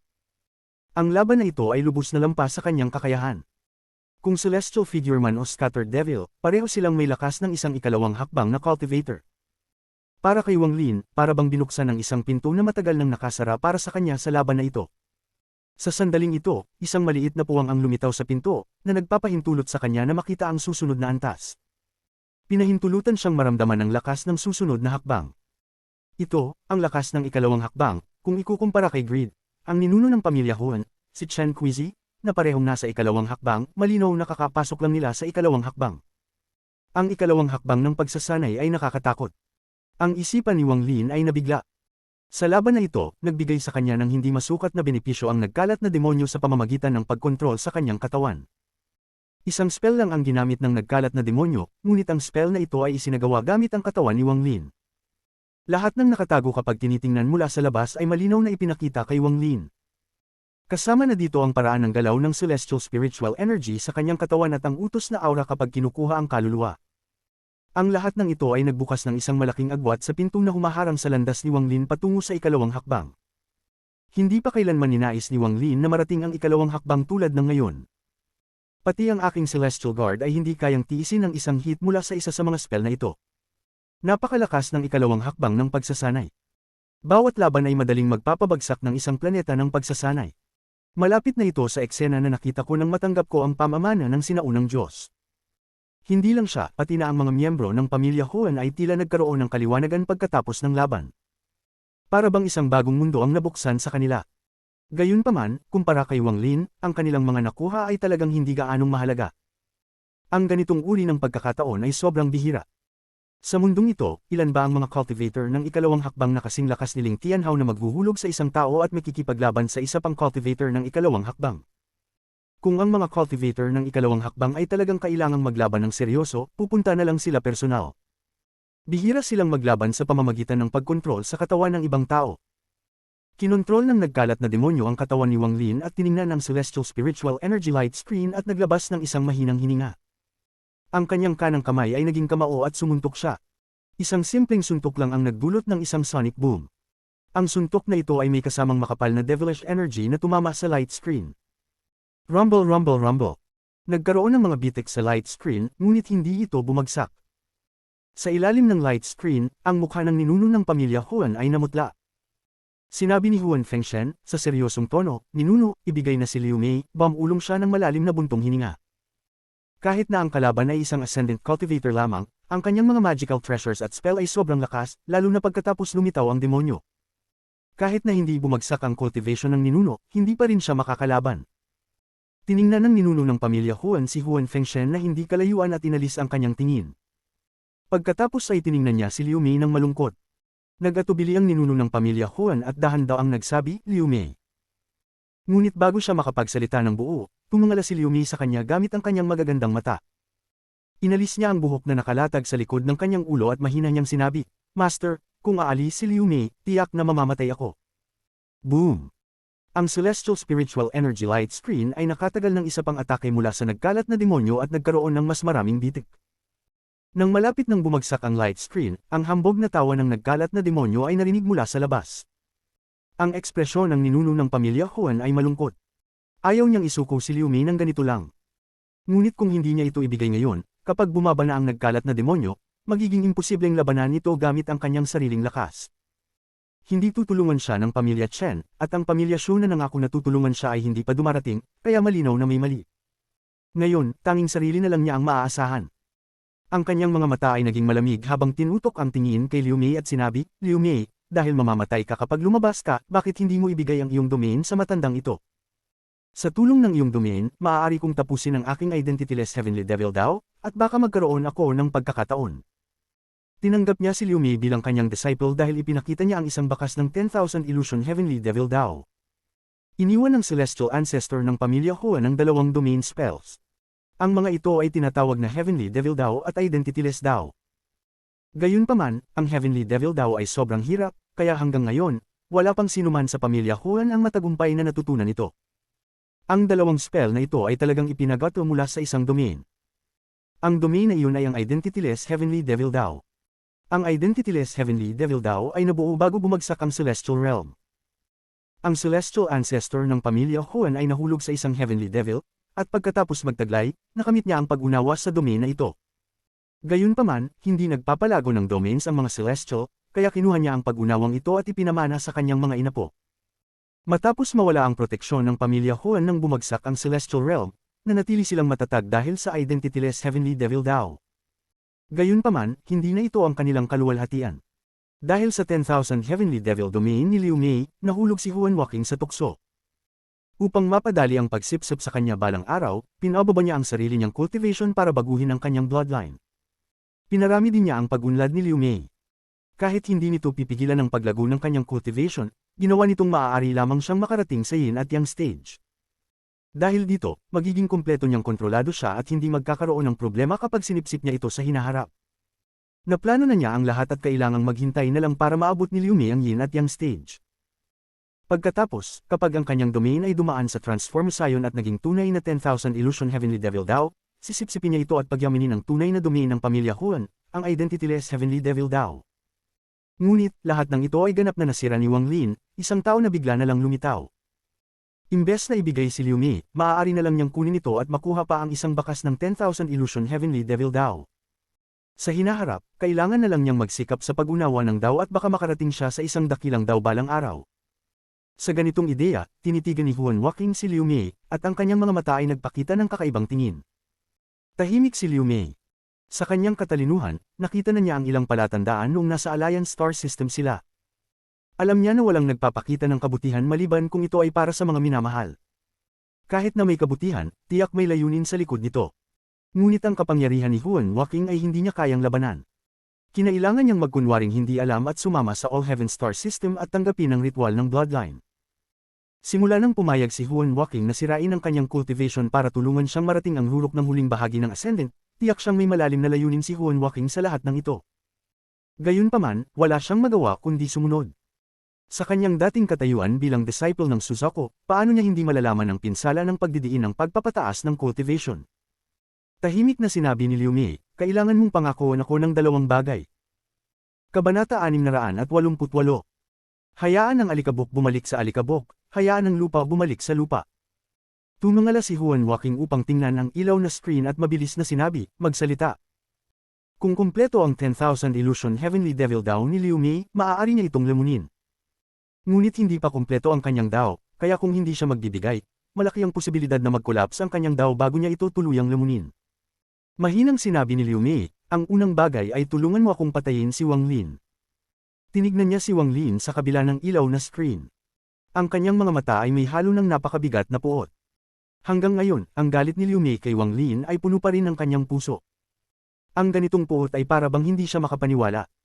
Ngunit, sa kabila ng lahat, hindi niya makalimutan ang kabataang nakita niya ilang daang taon na ang nakalipas sa Hengyu sect. Ang hindi niya kayang kalimutan ay ang kabaitan ni Wang Lin kay Limuan. Ang insidente sa Suzaku Tomb ang siyang nagpaliyab ng kanyang galit. Nang umalis siya mula sa planetang Suzaku at malaman niyang siya ay buntis, tumindi ang galit niya.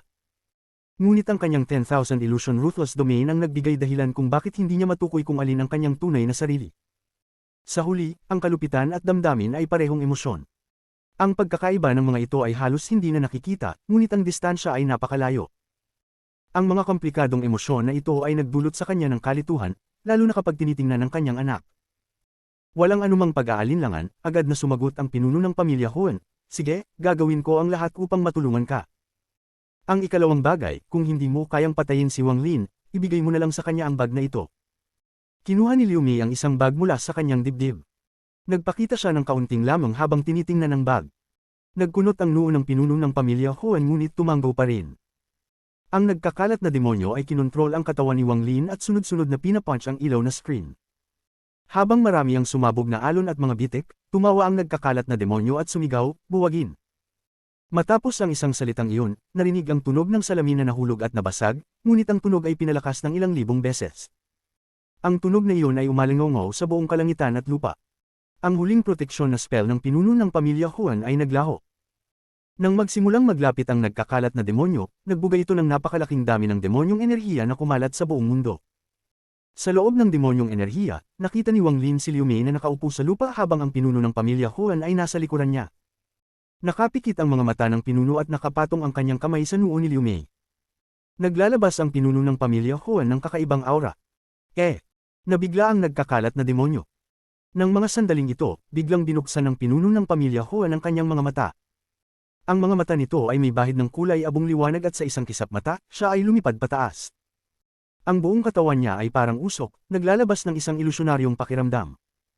Tinitigan siya ng nagkakalat na demonyo at sinabi, na may ngiti na hindi ngiti, batang-bata, magaling ang iyong paraan ng pagsasanay. Tila may konting kabit ng aking sinaunang demonyo na pagsasanay. Ang mga mata ni Wang Lin ay hindi nakatuon sa pinuno ng pamilya Huan, kundi kay Liu Mei. Nakapikit ang kanyang mga mata, at ang kanyang aura, ay ganap nang nawala. Hindi niya alam kung ano ang nararamdaman. Hindi pa rin tinanggal ni Wang Lin ang kanyang divine sense. Parang usok ang pinuno ng pamilya Huan habang kumukonekta sa hangin. Matindi ang kulay abong liwanag sa kanyang mga mata. Malalim siyang huminga at tahimik na tinitingnan ng nagkakalat na demonyo na kumokontrol kay Wang Lin at dahan-daang sinabi, isa lang ang aking spell. Kayanin mo ba ito?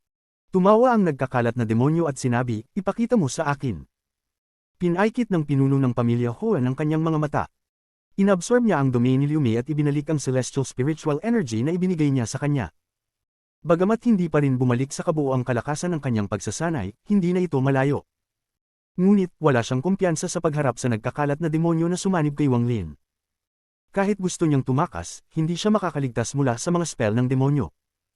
Kaya't ipinagkatiwala niya ang lahat ng kanyang pag-asa sa trace ng Heavenly Devil daw sa kanyang katawan. Matapos lamunin ang domain ni Liu Mei at pagsamahin ito sa kanyang sarili, nakapag-produce siya ng trace ng identityless Heavenly Devil daw, ngunit sobrang liit nito. Lumabas ang kakaibang aura habang pinaikit ng pinuno ng pamilya Huan ang kanyang mga mata. Ipinakita niya ang isang ekspresyon ng sakit at mabilis na natuyot ang kanyang katawan. Sa isang kisap mata, siya ay naging parang kalansay. Di kalaunan, maging ang kanyang mga buto ay natunaw at tuluyang nawala. Sa wakas, ang pinuno ng pamilya Huan ay nawala, na iniwan ang isang bag ng hold'em. Dahil sa daw ng pinuno ng pamilya Huan, hindi ito naglaho at dahan-daang lumapad papunta sa lupa.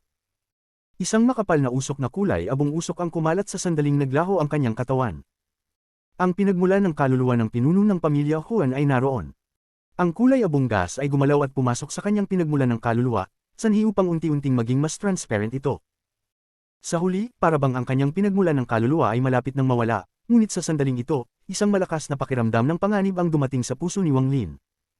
Ngunit, ipinakita ng nagkakalat na demonyo ang isang interesadong tingin at sinabi, interesting, talagang interesting.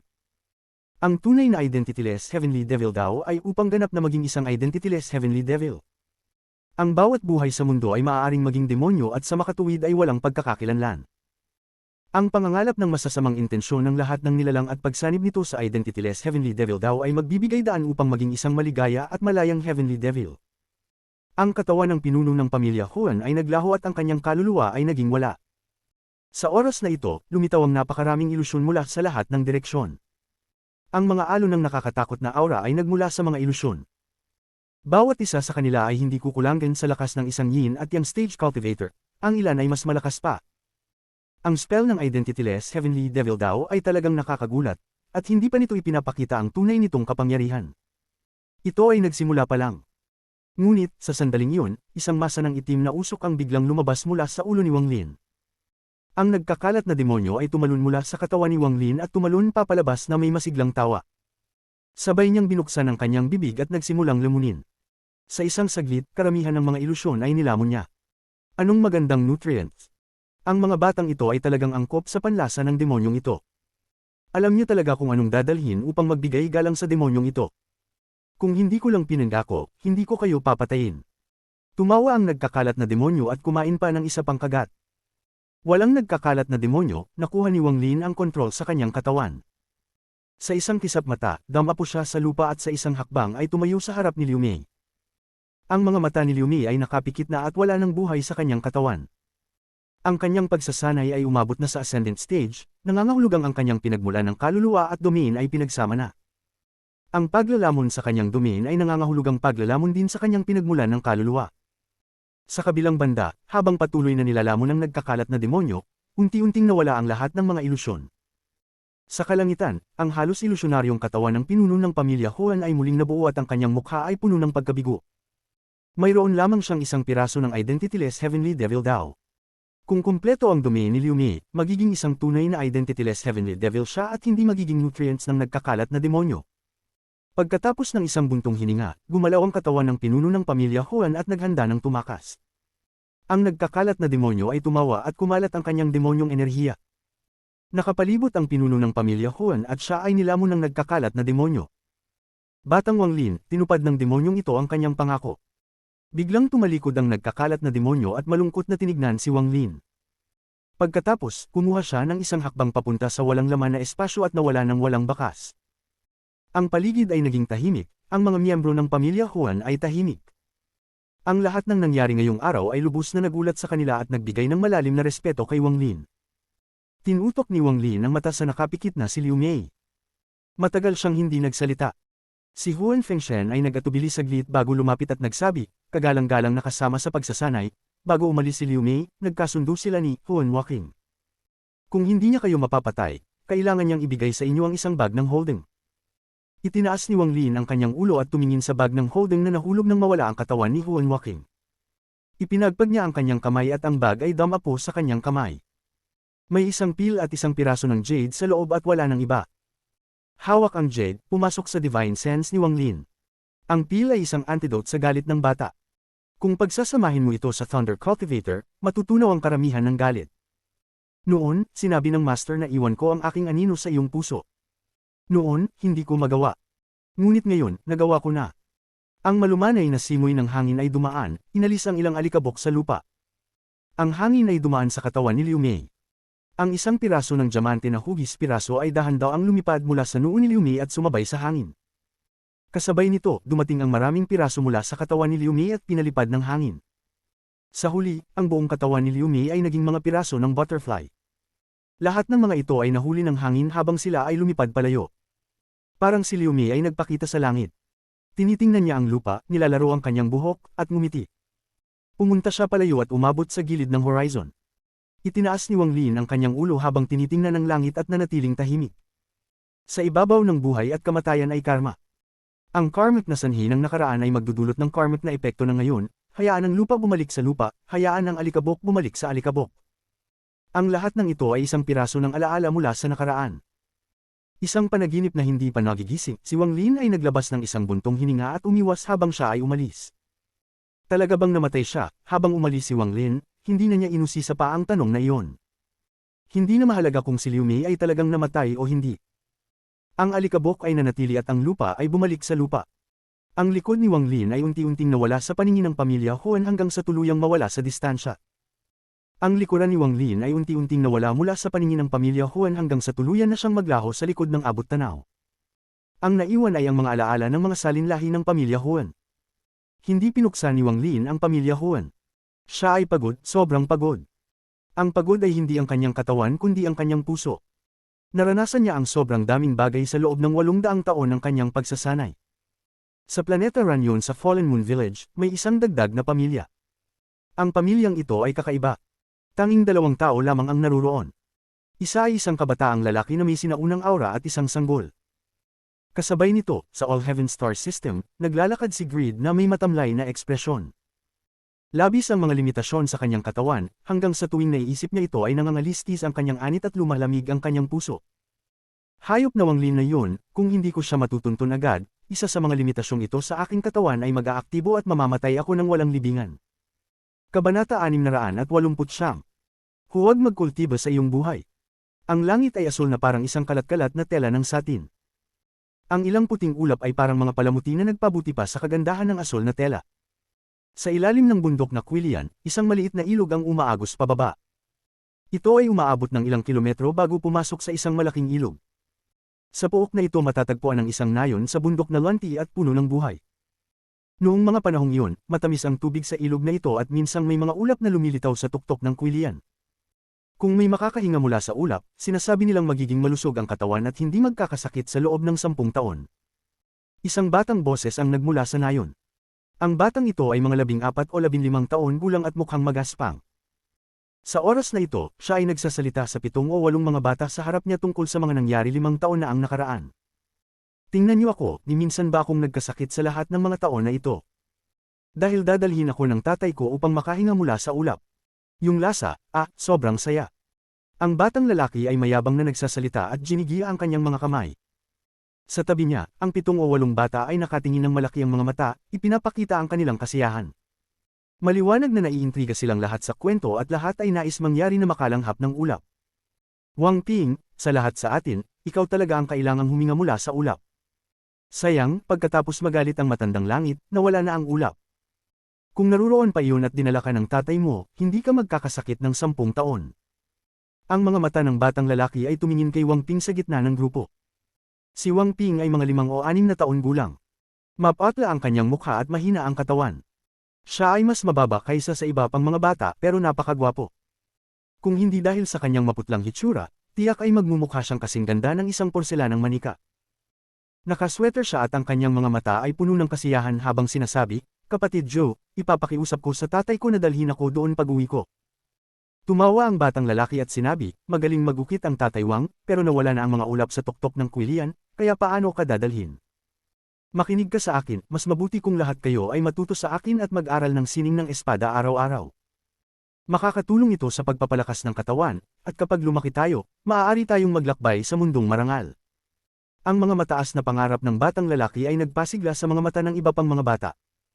Habang ang batang lalaki ay nagiging mas masaya, iba't ibang tawag ang dumating mula sa nayon. Itinaas ng batang lalaki ang kanyang ulo at nagbuntong hininga. "Sige, tapos na ang pagtitipon ng sining ng espada ngayon. Pagtapos nating mag-dinner, maaari tayong magsimula muli." Ang mga bata ay nagkalat na may kasamang hindi maipaliwanag na kalungkutan.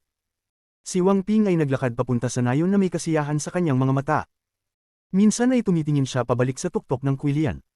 Habang siya ay naglalakad, isang matipuno na lalaki ang lumabas mula sa nayon.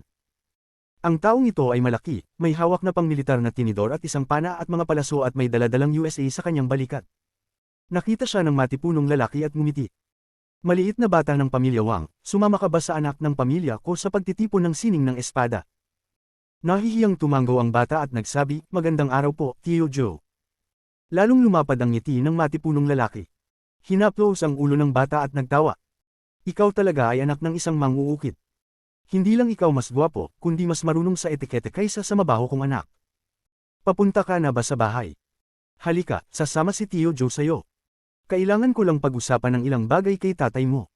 Mabilis na tumango ang bata at inakay ang matipunong lalaki pabalik sa kanilang bahay. Hindi nagtagal, isang simpleng bahay ang lumitaw sa hilagang bahagi ng nayon.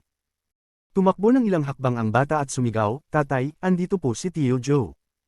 Lumabas ang isang batang lalaki mula sa bahay. Mukha siyang ordinaryo at walang espesyal, hindi katulad ng bata na mas gwapo pa sa kanya. Kapag magkasama sila, hindi mahuhulaan ng ibang tao na mag-ama sila. Ang batang lalaki ay nakasuot ng magaspang na mga damit at ang mga kamay ay puno ng mga paltos. Nang lumabas siya ng pinto, ngumiti siya. "Tio Joe, maganda ang ani natin ngayon." Ang bata ay pumasok sa loob ng kwarto at kumuha ng isang puting mantika na tinapay. Pumunta siya sa tabi ng batang lalaki, umupo sa isang kahoy na upuan, at nagsimulang kumain. Ipinatong ng matipunong lalaki ang USA at nagsabi, "Tiyong Wang, habang umaakyat ako sa bundok, natagpuan ko itong USA. Hindi masama ang ani." Ngumiti ang batang lalaki ng malumanay at hinaplos ang ulo ng bata. Sa martial arts ni Tiyong Joe, hindi mahirap pumatay ng USA.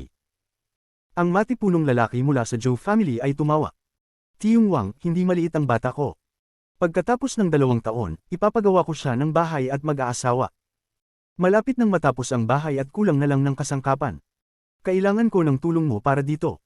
Ngumiti si Wang Lin at sinabi, "Walang problema. Magtiwala ka, Tiyong Joe." Tumawa ang matipunong lalaki. "Sige, itong USA na lang ang magiging paunang bayad." Pagkatapos, umalis na siya. Paglabas niya, tumalon ang bata mula sa upuan.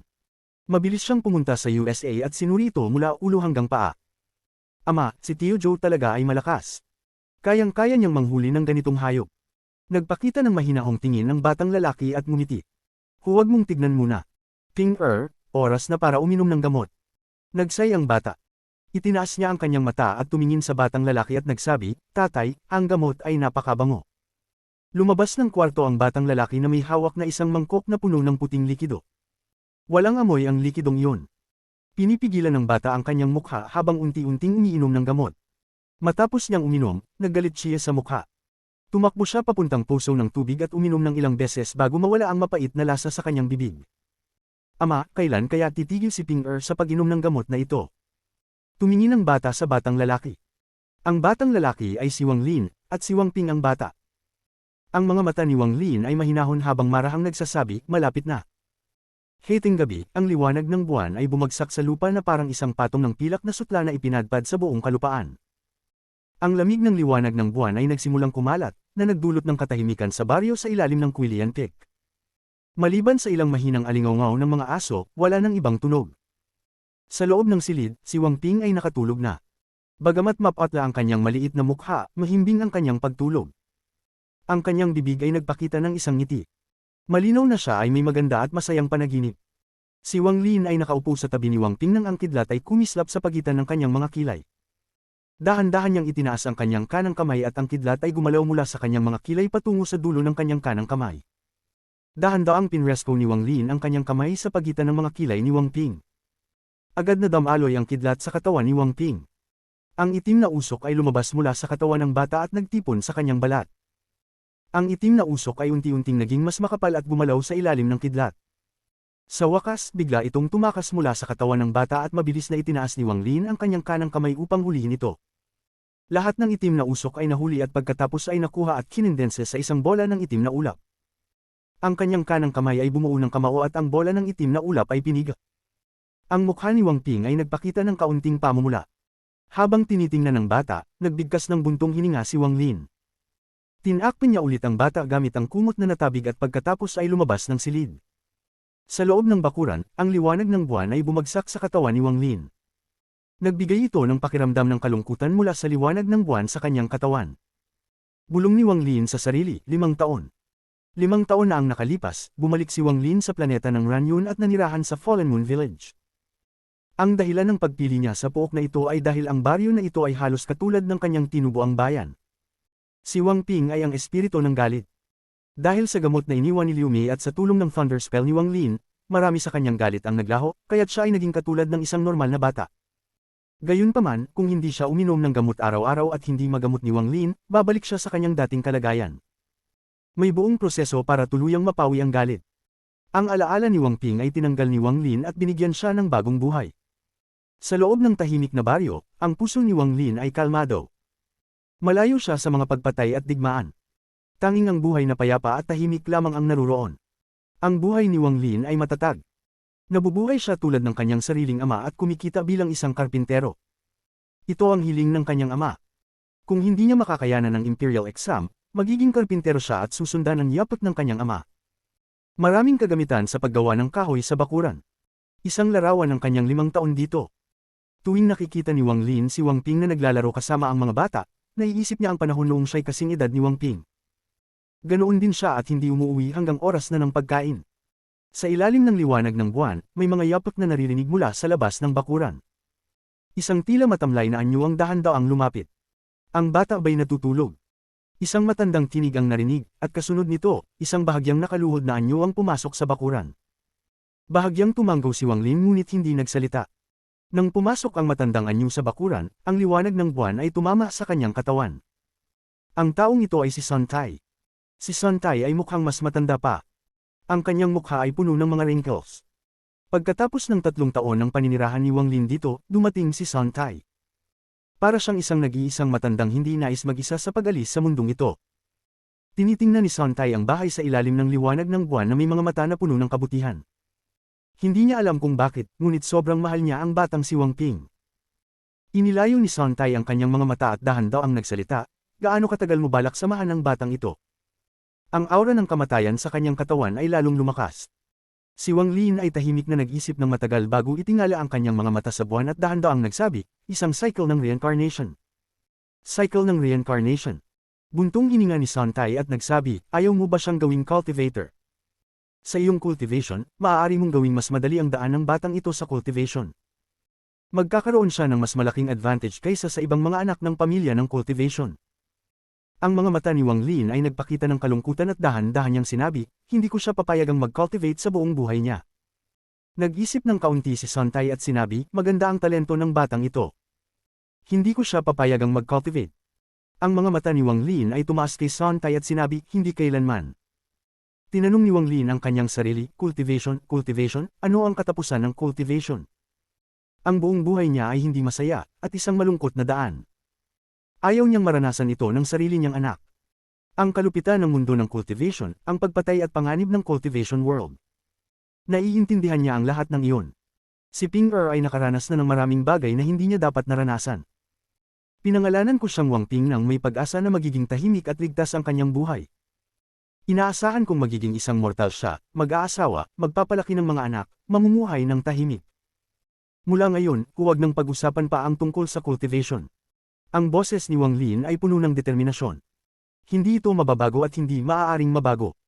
Kabanata 670. Pagtanggal ng shell. Mabilis na lumipas ang panahon, iniwan ng tagsibol ang lugar at dumating ang taglamig, at lumipas na naman ang 5 taon. Ang taglamig ng taong ito ay dumating ng maaga. Bago pa man magsimula ang taglamig, marami ng nyebe ang bumabalot sa lupa. Ang ilang mga natirang patay na dahon sa mga sanga ay nagyelo. Habang ang malamig na hangin ay hamihip, sabay na nahulog ang mga tuyong dahon at ang nyebe. Parang buhay ng tao. Kahit na puno ng hindi pagkakasunduan at hindi pagnanais na umalis kapag dumating ang malamig at nyebe na hangin, hindi nila kayang pigilan ang sarili mula sa pag-alis ng hangin. Sa loob ng 5 taon, 5 matatandang tao ang pumanaw at 3 bagong buhay ang ipinanganak. Parang nagsimula ng mag-ikot ang siklo ng reincarnation habang ang mga tao ay wala ni katiting na kaalaman tungkol dito. Si Sun Tai ay naging mas matanda pa. Ang kanyang bahay ay katabi ng bahay ni Wang Lin. Ang bahay na ito ay maliwanag ngunit may kalungkutan. Parang isang mortal na alam na malapit na siyang mawala, hindi na niya gustong manatili sa loob ng kanyang kwarto. Upo siya sa bakuran, nakatingin sa langit, at kasabay nito ang kanyang mga magagandang alaala. Si Wang Ping ay 10 taon na, ngunit kumpara sa ibang mga bata sa nayon, mukhang 7 o 8 taon lamang siya. Gayunpaman, ang kanyang maliit na mukha ay mas makulay kumpara sa 5 taon na nakaraan. Ang 10 taong gulang na si Wang Ping ay labis na gwapo, at ang mga residente ng nayon ay labis na nahulog sa kanya dahil sa pagiging magalang at magandang bata. Sa mga kasama niyang kalaro, marami sa mga batang babae ang may malasakit sa anak ng karpintero. Ang matinding snowstorm na ito ay nagdulot ng malamig na araw. Si Sun Tai ay tahimik na nakaupo sa bakuran. Nakaita siya ng makapal na coat habang tinitingnan ng langit, at ang kanyang mga mata ay puno ng alaala. Katabi niya, si Wang Ping ay nakasuot din ng makapal na coat at nakatingin sa langit na parang wala sa sarili. Ping Er, bakit ka nandito upang bisitahin ang matandang ito at hindi sumama sa iyong ama? Puno ng kabaitan ng mata ni Sun Tai. Talaga niyang gusto si Wang Ping mula sa kaibuturan ng kanyang puso. Kung hindi lang dahil kay Wang Lin, na nagsabing hindi niya papayagan na magpakultibo ang bata, baka itinuro na niya lahat ng alam niya kay Wang Ping. Pumikit si Wang Ping at nagsabi ng hindi masyadong maganda, hindi na ako babalik, nandyan na naman si Auntie Zhang. Dahan-daang ngumiti si Sun Tai at inalog ang kanyang ulo. Anak, huwag mong alalahanin, hindi papayag ang iyong ama. Naggingit si Wang Ping habang binibilang sa kanyang mga daliri at nagsabi, hindi sigurado. Lolo Son, tignan mo kung ilang beses nang dumating si Auntie Zhang sa nakaraang 3 taon. Bibilangin ko na lang, kabuuang 12 beses. 12 beses. Bakit kaya halos lahat ng mga ate at tita ay nakatutok sa tatay ko? Tumawa si Sun Tai at tinitingnan ng bakuran na may ngiti.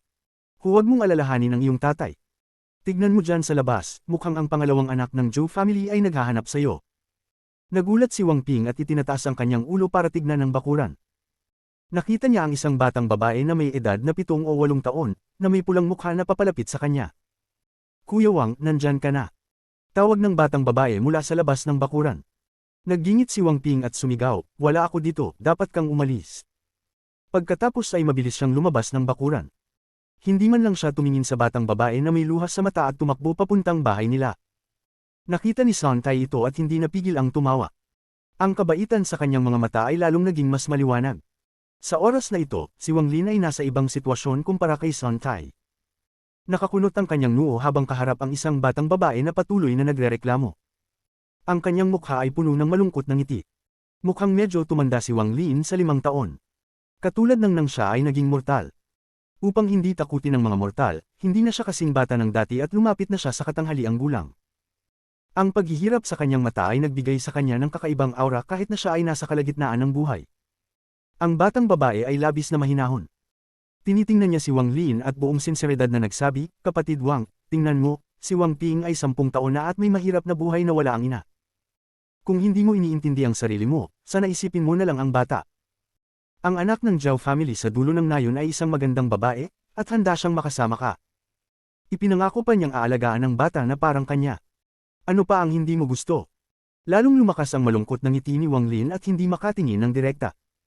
Ang bagay na ito, hayaan na lang natin.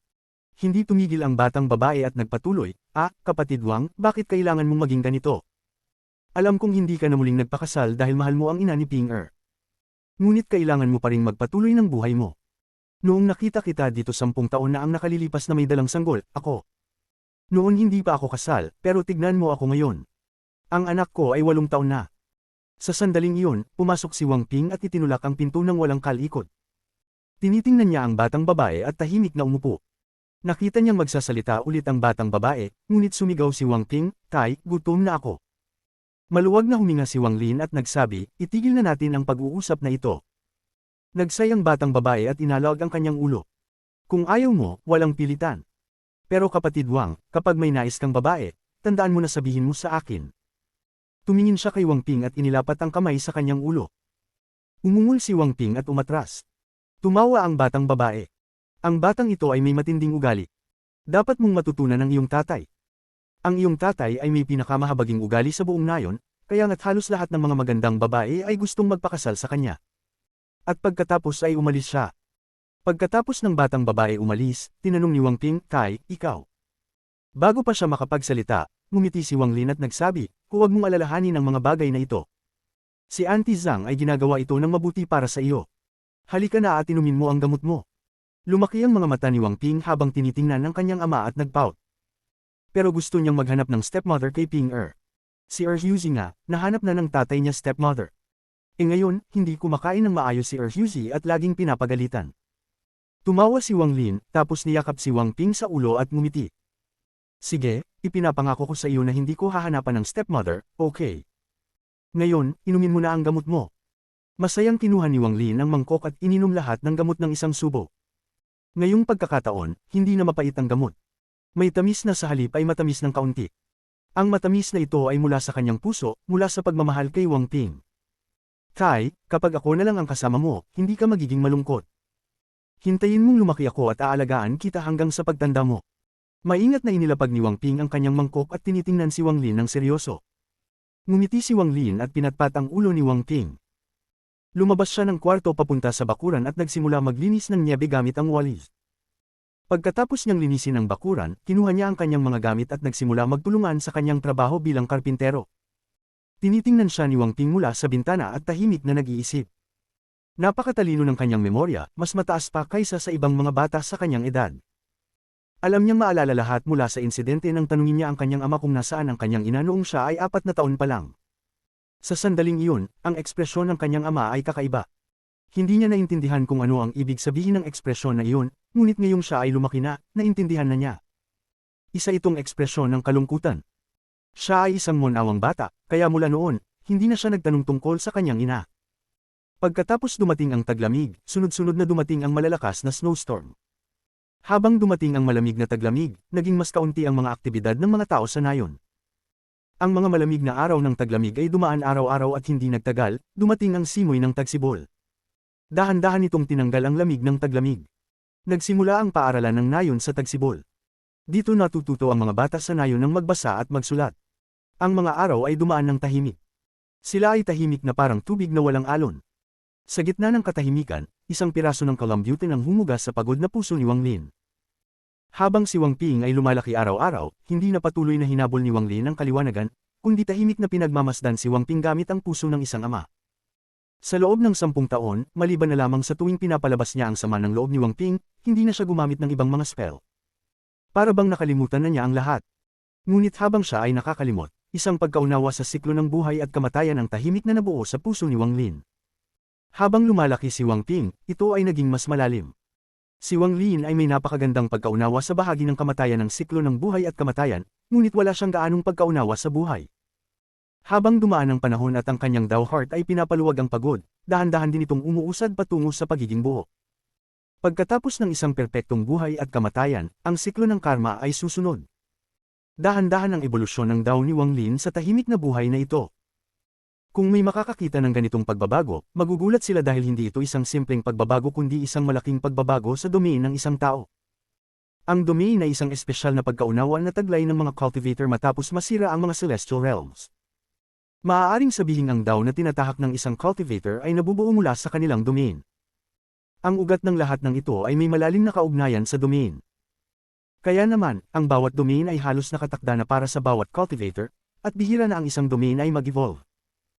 Ang dahilan kung bakit nakuha ni Liu Mei ang atensyon ng ninuno ng pamilya Huan ay dahil ang kanyang domain ay nagpapakita ng mga palatandaan ng ebolusyon. Dahil dito, ang ninuno ng pamilya Huan ay kusang loob na tumigil sa paghahanap ng Heavenly Bead at mabilis na dinala si Liu Mei pabalik sa pamilya Huan. Ang pangunahing dahilan ng lahat ng ito, bukod sa nais nilang kainin ang kanyang domain, ay dahil natatakot silang may ibang magnanais sa kanya. Si Wang Lin ay kasalukuyang naglalakad sa landas na ito. Gayunpaman, dahil kulang siya sa pagkaunawa sa bahagi ng buhay ng kanyang buhay at kamatayan na domain, kahit na nagpapakita siya ng mga palatandaan ng ebolusyon patungo sa karma domain, hindi pa nag-evolve ang kanyang domain.